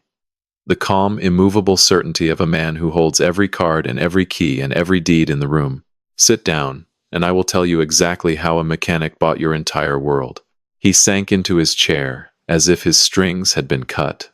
The expensive suit that had looked so sharp 6 weeks ago when he stood in my garage now hung on him like a costume that no longer fit the character. His eyes were fixed on me with the wide, unblinking terror of a man who has just realized that the thing he feared most was not failure but consequence. I opened the folder on my lap. The first document was the Summit Automotive Holdings Certificate of Ownership. 82%. I slid it across the dark table toward him. The paper whispered against the wood, like a blade being drawn from a sheath. "Read it," I said, "and then we will talk about what happens next." Marcus stared at the ownership certificate for a full 30 seconds. I counted them in my head the way I count seconds when timing an engine idle, waiting for the rhythm to stabilize or the whole thing to stall. His fingers trembled against the paper, making the Summit Automotive letterhead quiver like a leaf in a storm drain. "This is not real," he said, but his voice had the hollow pitch of a man who already knew it was. "You are a mechanic. You fix cars for a living. You do not have this kind of money. This is some kind of fraud. Fraud." I let the words sit between us for a moment, heavy and ironic. "That is an interesting choice of vocabulary, Marcus. Let me show you what fraud actually looks like." I reached into the folder and pulled out the second document. Victor's Forensic Accounting Report. 32 pages of ghost invoices, phantom consulting fees, and fabricated software licenses. I slid it across the table with the same calm deliberation of a dealer revealing a hand that cannot be beaten. $2.1 million. That is how much has been siphoned from your company over 28 months through your COO, Tyler Briggs. Consulting firms that do not exist. Conferences that never happened. Software licenses for products that were never installed. I paused, letting each fact land like a wrench dropped on concrete. You are not failing because of the market, Marcus. You are failing because you are being eaten alive from the inside. Marcus shook his head, the motion frantic, desperate. "Tyler has been with me from the beginning. He would never. We built this together." "You built nothing together," I said. "Tyler Briggs was born Tyler Pruitt. He is Jade's first cousin. He was planted in your company 3 years ago, 18 months before she ever said hello to you. They are a team, Marcus. They have always been a team." I pulled the next item from the folder. Mugshots. 4 of them, arranged in chronological order like a rogues gallery from a crime museum. The same eyes in every photograph, flat and calculating beneath different hair colors and different names. I spread them across the conference table like a poker hand. Her name is Megan Pruitt. Born in Bakersfield, California. Arrested for check fraud at 23. Identity theft at 26. Financial exploitation at 29. 4 marriages to 4 different men in 4 different states. Every single one of them was financially stable when she found them and bankrupt within 18 months. You are husband number 5, Marcus, and you are right on schedule. The sound Marcus made was not a word. It was something between a gasp and a groan, the involuntary noise of a man whose body has absorbed a blow before his mind can process it. He pushed back from the table, his chair rolling until it hit the glass wall behind him with a dull thud. "No. She loves me. We are building a life together. She said my father was the problem. She said once you were out of the way, everything would stabilize. She said a lot of things." I pulled out the printed emails, the thread. 4 months of manipulation, distilled into black text on white paper. I found the final page, the one with his 3-word reply, and placed it directly in front of him. "You said some things too." Marcus looked down. "Agreed. Set it up." His own words, his own signature, at the bottom of the email thread. The authorization that had sent a locksmith to my door and put me on a frozen sidewalk with $7 and a bag of photographs. "I was under pressure," he whispered, his voice cracking like a cylinder wall under too much heat. "The company was drowning. She said we needed the property equity to survive. She said you would be happier somewhere designed for your stage of life." "My stage of life," I repeated, tasting the phrase like rancid oil. "You called me obsolete, Marcus. You said the world does not need grease monkeys anymore. But here is what the grease monkey did while you were busy being managed by a professional predator."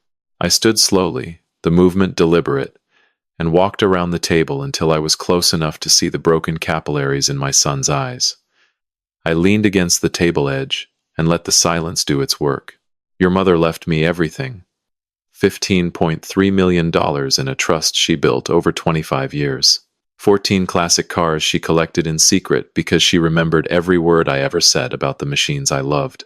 A life estate that makes my right to live in that house permanent and irrevocable, and a set of instructions that led me to every piece of evidence now sitting on this table. Have you ever watched the exact moment a man realizes that the person he dismissed as worthless was actually the only thing holding his world together? Marcus's face collapsed. Not slowly, not dramatically, but all at once, like a structure whose load-bearing wall has finally been removed. Tears came without sound. His shoulders folded inward, his expensive suit creasing in places that no tailor had accounted for. The engagement ring, I said, delivering the final truth with the precision of a torque wrench set to its exact specification.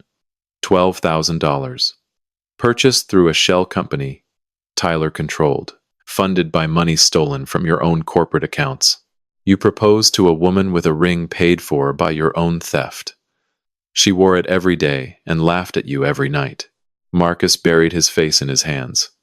The sound he made then was not the calculated sob of a man performing remorse. It was the raw, ugly noise of a person whose entire identity has been revealed as a construction built by someone else's hands. I walked toward the door. My footsteps were steady and unhurried. At the threshold, I stopped and spoke without turning around. You have 24 hours, Marcus.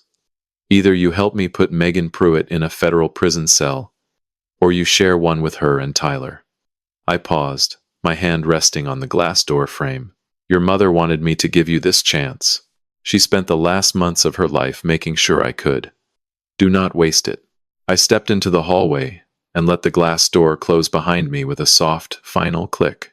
Through the transparent wall, I could see Marcus still sitting at the table, his head in his hands, surrounded by the wreckage of every lie he had believed.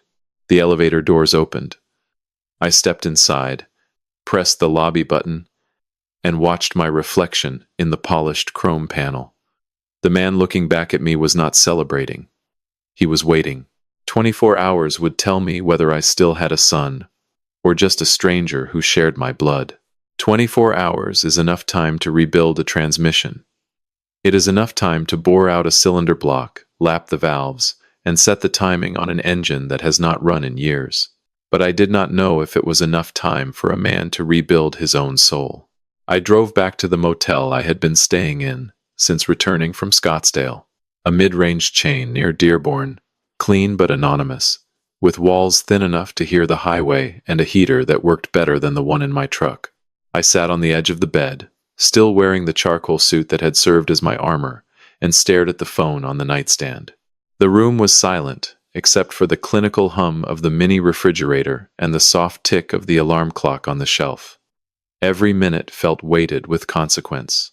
I had given my son a map to his own salvation, drawn it in evidence and ultimatum and the memory of his mother, but I could not walk the path for him.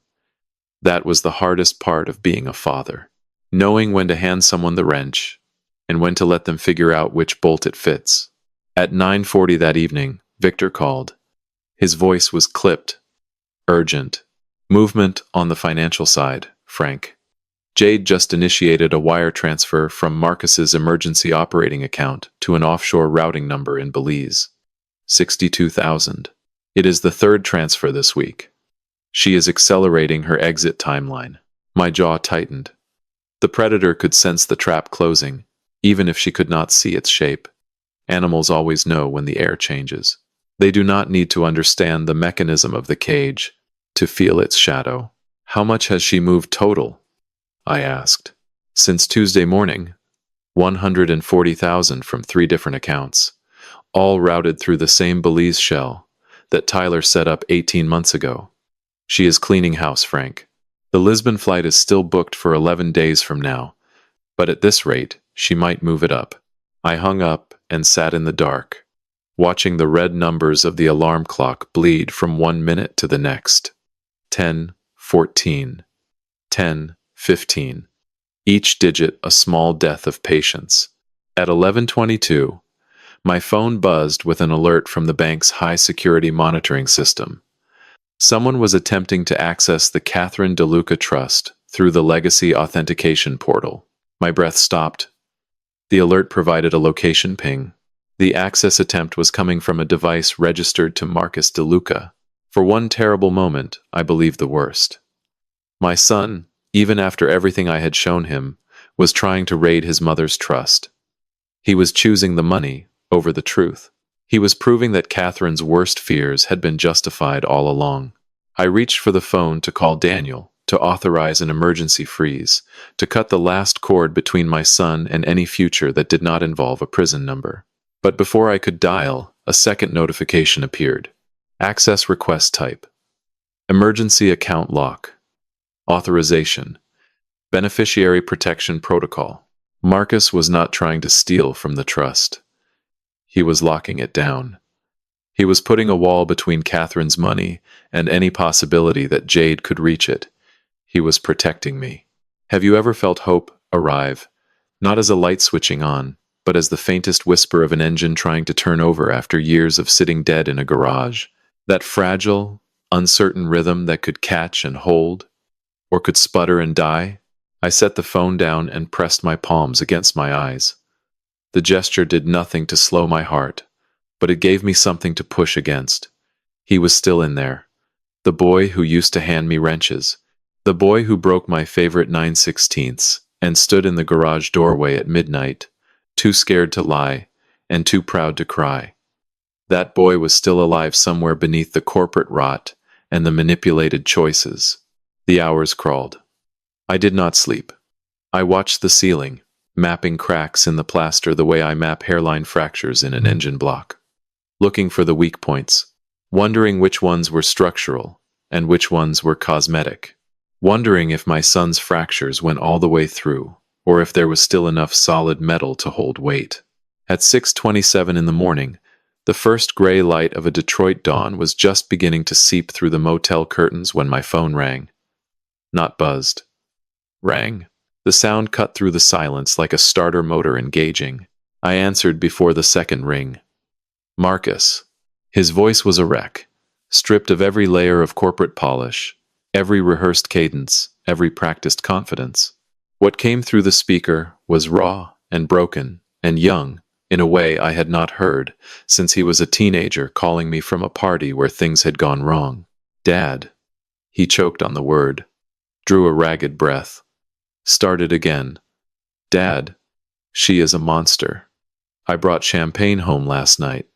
I told her the investor meeting went perfectly. I told her the money was coming. And she just... Another breath, wet and fractured. She laughed. Dad. She talked about it like a game. She told me she picked me because I was hungry and stupid and easy to manage. She said Mom's death was the best thing that ever happened to her timeline. My hand tightened on the phone until I felt the case creak. She told me Tyler was her cousin. She told me they have done this 4 times before. She was bragging, Dad. Like she was proud of it. Like I was just another trophy. On a wall I did not even know existed. His voice dropped to barely a whisper. I recorded everything. The whole conversation. 43 minutes on my phone. I closed my eyes. The relief was not clean. It was not the triumphant rush of a victory. It was the exhausted gratitude of a man who has been watching a wreck unfold in slow motion and finally sees the driver's hand reach for the wheel. Where are you now? I asked. I am sitting in my car outside the FBI field office on Michigan Avenue. I have been here since 5. I could not go back to that house. I could not look at her for one more second knowing what I know. He paused, and when he spoke again, his voice carried a weight that was heavier than shame. It was clarity. I am done running, Dad. I am done pretending. Whatever happens to me happens. I just need this to end. I stood up, grabbed my coat. The silver key from Catherine's safety deposit box pressed against my thigh through the jacket pocket like a heartbeat. Stay there, I said. I am on my way. We end this together. I drove through the gray morning streets of Detroit toward the federal building. And when I pulled into the parking lot and saw Marcus standing beside his car in the early light, shoulders hunched, eyes red, his suit wrinkled from a night of confession and consequence, I saw something I had not seen in years. He looked exactly like he did at 7 years old, standing in the garage doorway after breaking my favorite wrench. Scared. Honest. Mine. We stood in the parking lot for a full minute without speaking. The early morning fog hung over Michigan Avenue like a gray veil, turning the streetlights into soft halos and muffling the sounds of a city waking up to a day it did not know would matter. Marcus's eyes were swollen and red-rimmed. His tie was gone. His collar was open. He looked like a man who had spent the night being disassembled and was still trying to figure out which parts of himself were worth keeping. I did not hug him. That was not what this moment required. Instead, I placed my hand on his shoulder and squeezed once. A mechanic's grip. Firm enough to say, "I am here." Brief enough to say we have work to do. "Let's go inside," I said. The FBI field office on Michigan Avenue was a building that looked designed to discourage frivolous visits. Gray concrete. Small windows. The kind of architecture that communicated one clear message. If you are here, something has gone very wrong. We passed through a metal detector and were directed to a waiting area where the plastic chairs were bolted to the floor and the magazines were 6 months old. We waited 11 minutes before a door opened and a woman stepped out. Agent Lisa Crawford was not what I expected. She was small, maybe 5'4", with close-cropped hair and reading glasses pushed up on her forehead. But her eyes held the hard patience of a woman who had spent 20 years counting stolen money and listening to people lie about it.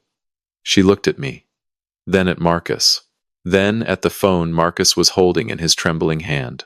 "Mr. DeLuca," she said, addressing Marcus, "I understand you have a recording." 43 minutes, Marcus replied. His voice was steady now, but thin, like a wire stretched to its limit. She admitted to the identity fraud. She admitted Tyler is her cousin. She described 3 previous operations in detail. And she laughed about my mother. Crawford nodded. No visible reaction. She had heard worse, and her composure said so. She led us into a small, windowless interview room where the table was scarred, laminate, and the overhead light buzzed with the frequency of institutional indifference.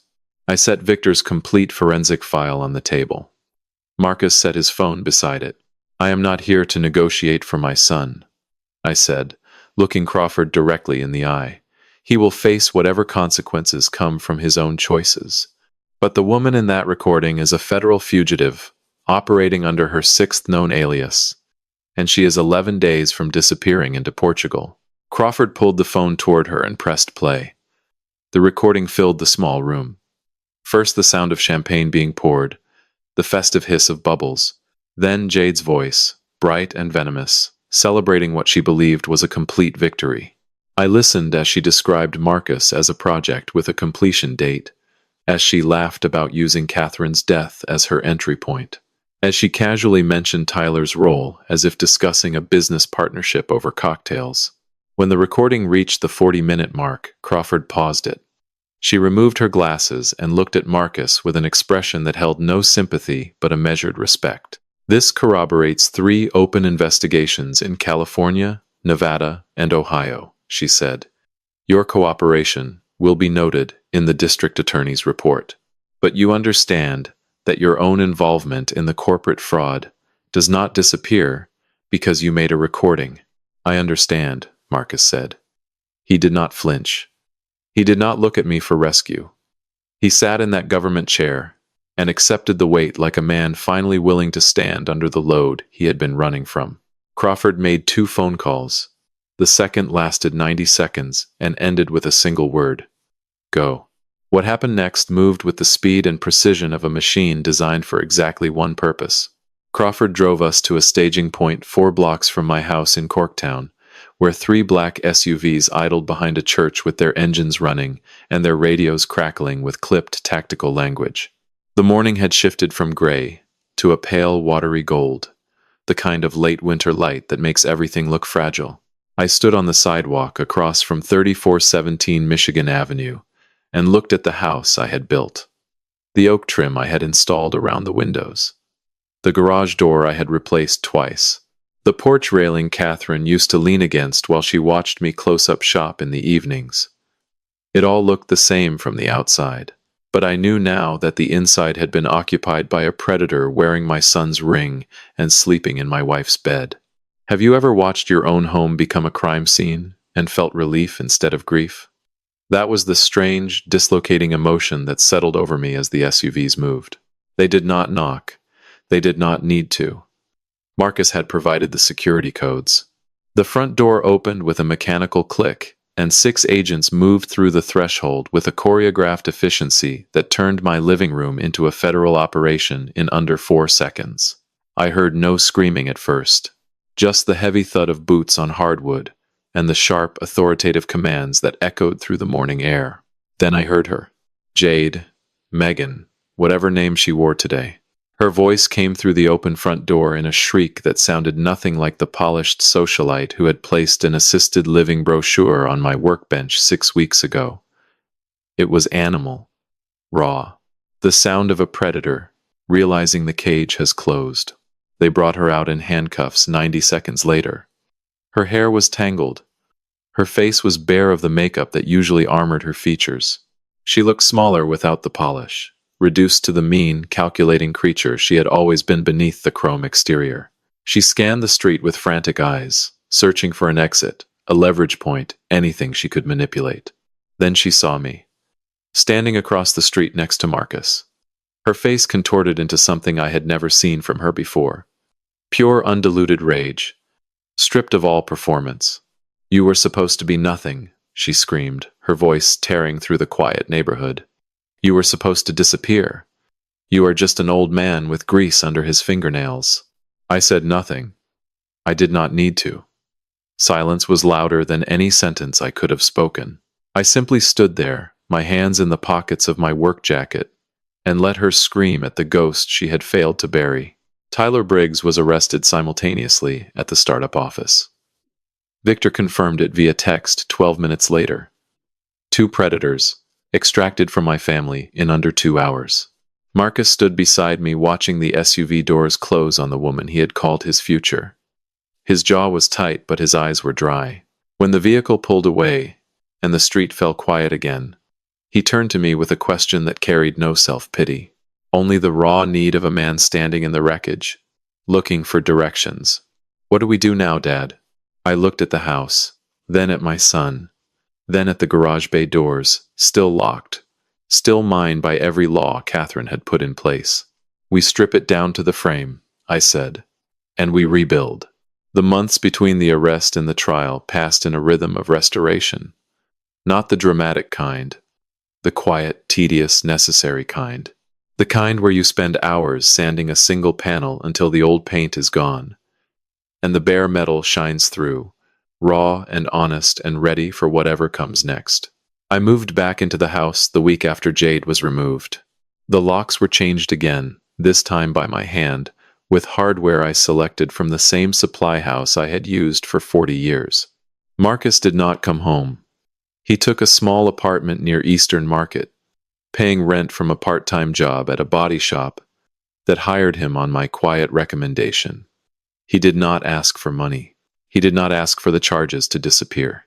He showed up to every pre-trial meeting with his public defender, wearing clean clothes and an expression that looked less like defeat and more like the raw beginning of something I did not yet have a name for. Summer arrived in Detroit the way it always does, sudden and heavy, turning the city into a humid engine of noise and motion. The federal courthouse on Lafayette Boulevard smelled of floor wax and recycled air, a sterile combination that reminded me of hospital waiting rooms and the last months of Catherine's life. I sat in the gallery on a wooden bench that pressed hard against my spine and watched the machinery of justice grind through the details of what Megan Pruitt had done to my family and to the families that came before mine. The prosecution played Marcus's recording on the second day of testimony. The courtroom speakers carried Jade's voice with a clarity that made several jurors visibly recoil. Her laughter, her casual cruelty, the way she described Catherine's death as a scheduling advantage. I watched the jury foreman's face tighten when the recording reached the moment where Jade called Marcus a project with a completion date. The disgust in that room was a physical thing, thick enough to taste. Have you ever sat in a room full of strangers and felt them collectively choose a side? That is what happened when the recording ended. The silence that followed was not contemplative. It was unanimous. Marcus took the stand on the fourth day. He walked to the witness box in a navy blazer that did not fit quite right, his hands steady but his jaw clenched so tight I could see the muscles working beneath the skin. He did not look at Jade. He did not look at Tyler, who sat at the defense table beside her with the blank stare of a man who had accepted his own failure. Marcus looked at the jury, and he told them everything. He told them about the emails, about the ghost invoices he had been too overwhelmed to audit, about the night he signed his father's eviction and told himself it was a business decision, about the moment in the boardroom when I turned that chair and he realized the man he had thrown away was the only one who had come back to save him. He did not cry. He did not perform. He spoke with the flat, exhausted honesty of a man who has nothing left to protect and no reason left to lie. I was not a victim, Marcus said, his voice carrying across the courtroom with a steadiness that surprised me.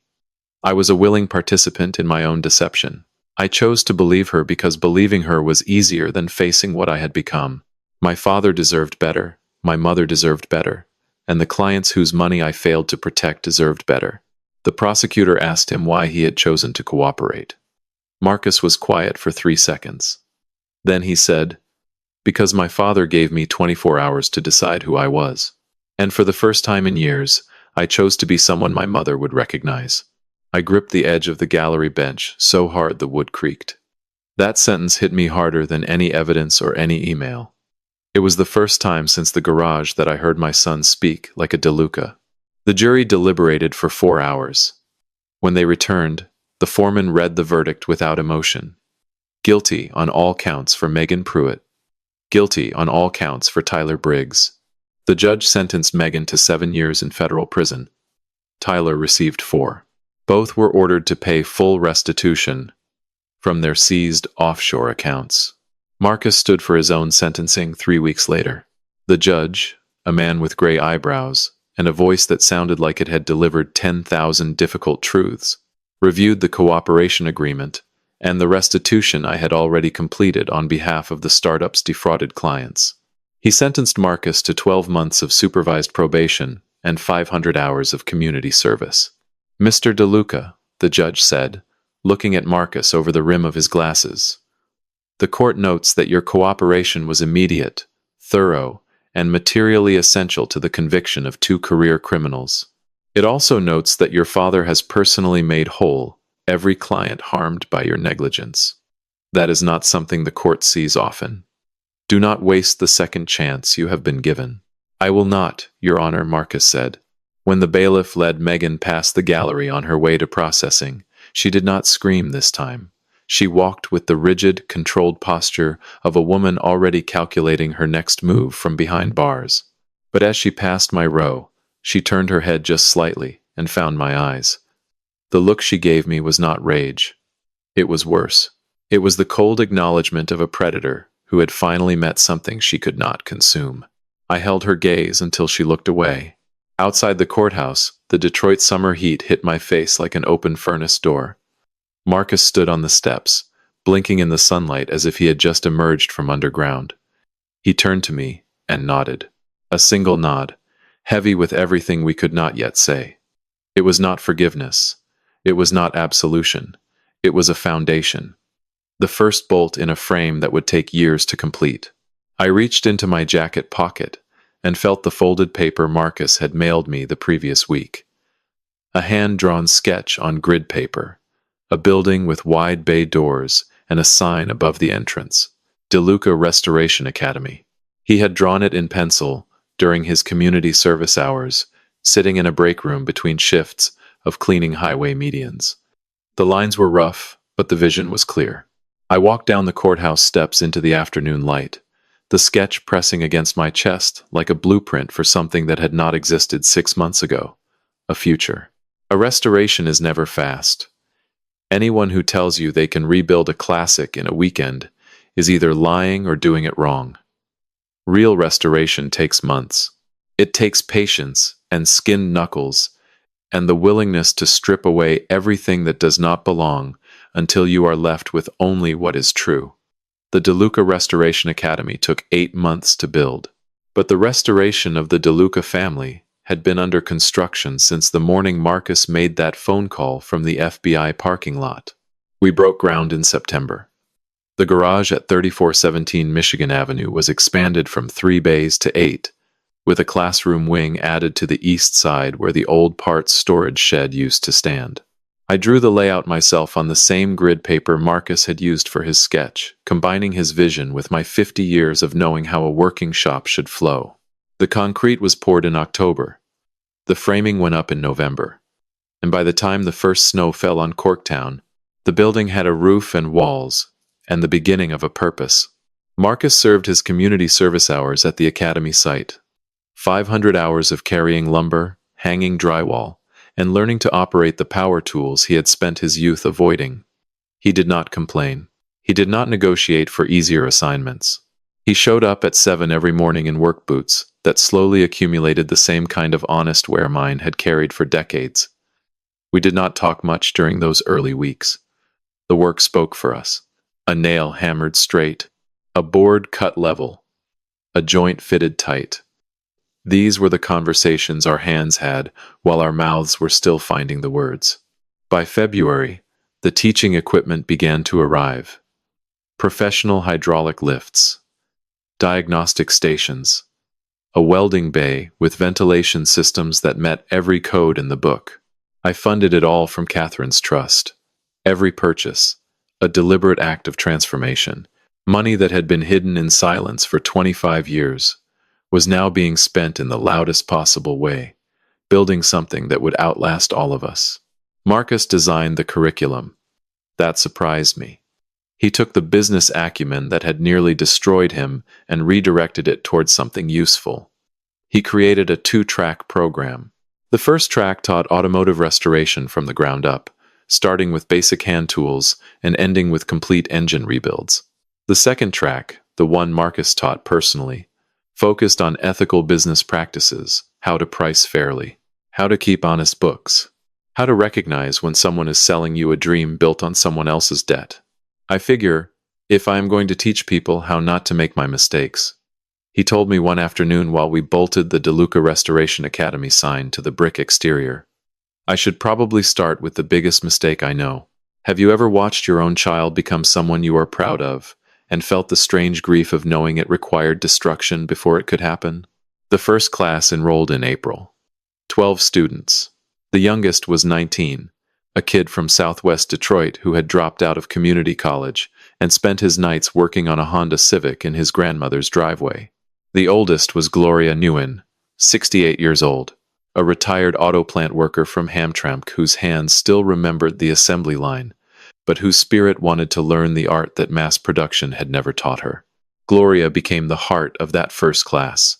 She arrived every morning at 6:30, 45 minutes before anyone else, and sat at her workstation reviewing the previous day's notes, with the focus of a surgeon preparing for an operation. Her first project was a set of custom valve covers for a 1955 Chevy Bel Air.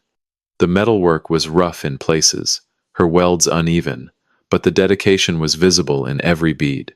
Marcus worked with her daily. I watched from my office window as he knelt beside her workstation, guiding her hands on the angle grinder, adjusting her technique with a patience I had never seen from him before. "You have to listen to the metal, Miss Nguyen," I heard him say one afternoon. "If you force it, it cracks. If you respect it, it lasts forever." I nearly dropped my coffee mug. Those were my words. The exact phrase I had used when teaching him to weld at 14 years old. He had kept them stored somewhere beneath all the corporate language and boardroom ambition, and now they were coming back into the world through his hands and his voice. The grand opening was held on a Saturday in late May. The weather cooperated, giving us one of those perfect Detroit spring days where the sky is scrubbed blue, and the air smells of warming asphalt and new growth. We set up folding chairs in the expanded parking lot and hung a banner across the bay doors. DeLuca Restoration Academy. Built by hand, built on honor. The crowd was larger than I expected.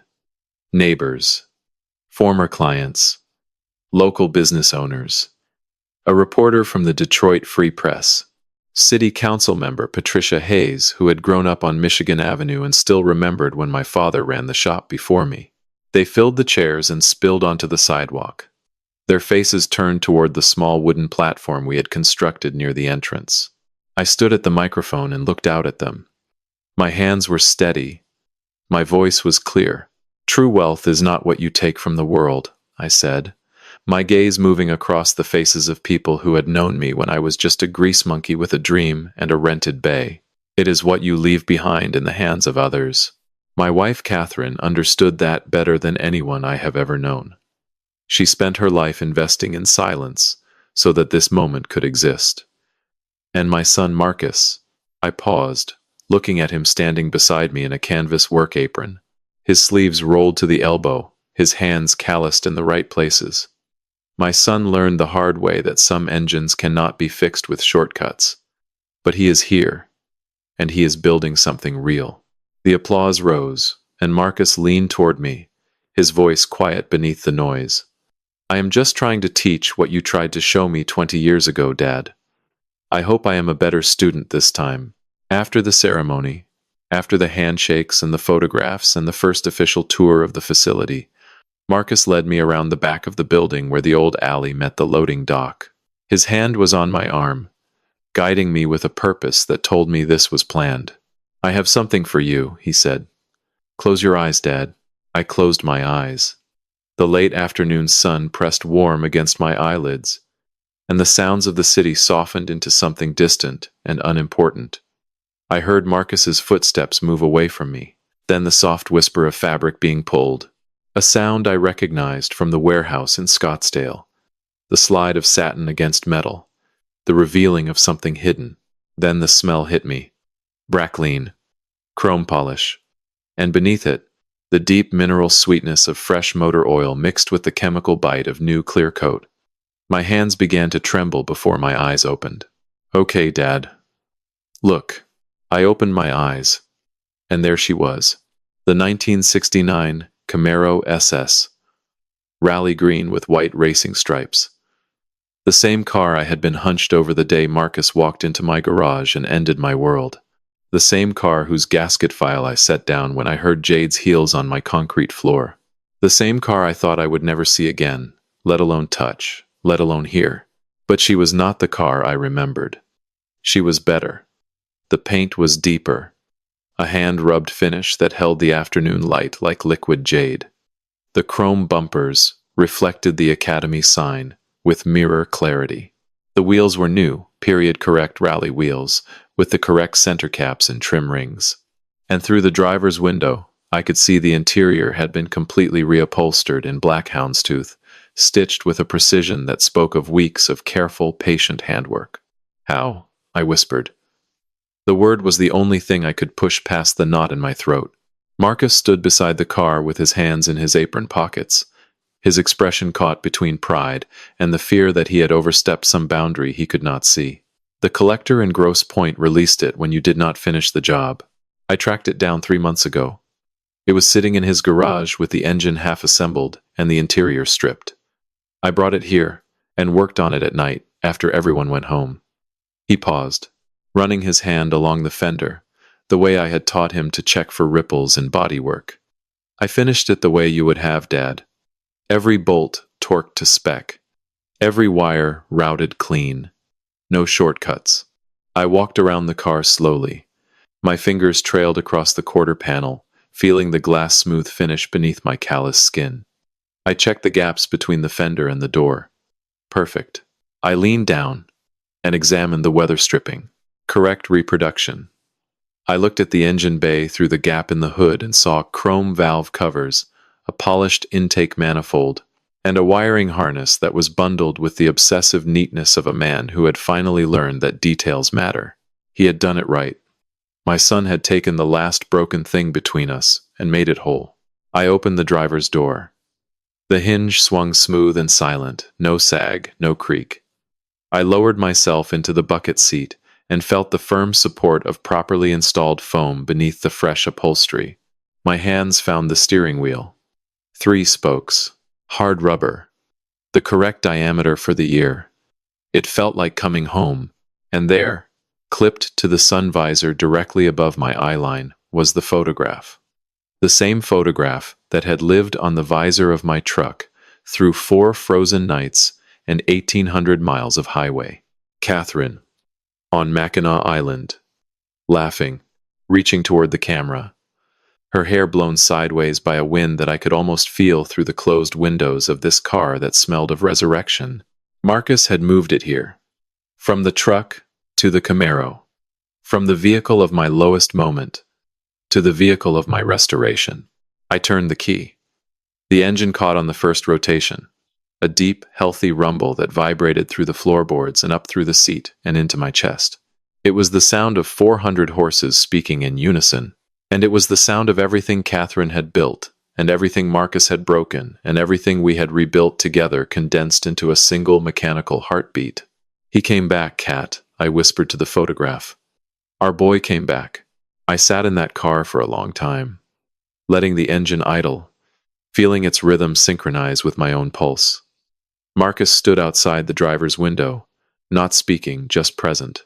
When I finally turned the key off, and the silence returned, it was not empty anymore. It was full. When I look back on everything that happened, I realize the greatest mistake I ever made was not losing my house or my savings.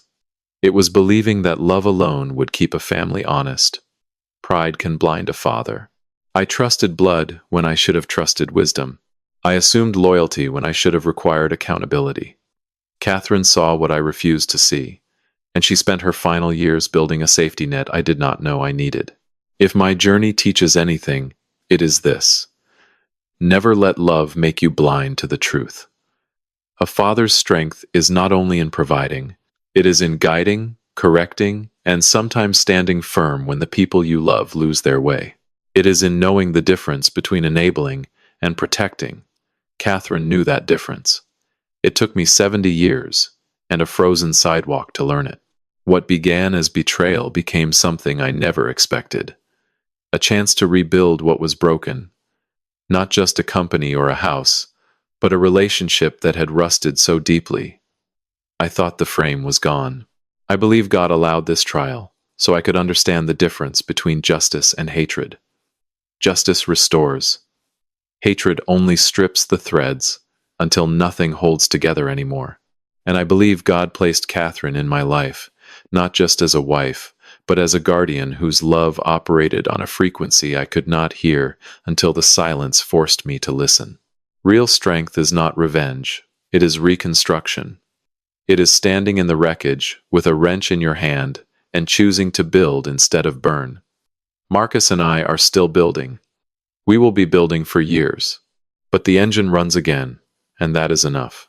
So if you ever face betrayal from the people closest to you, remember this. Stand for truth. Protect your dignity, but do not let bitterness become your legacy. Even in the darkest garage, with the doors shut and the lights off and the engine cold, restoration is possible. You just have to be willing to get your hands dirty and trust that the machine remembers what it was built to do. Thank you for staying with me through this journey to the very end. I would truly like to hear your thoughts. What would you have done in my position? Would you have given Marcus 24 hours? Or would you have let the law take its full course without a second chance? Share your perspective in the comments below. If this story reached something in you, consider subscribing so you do not miss the next one. And remember, every engine deserves a second chance, even the ones that stalled.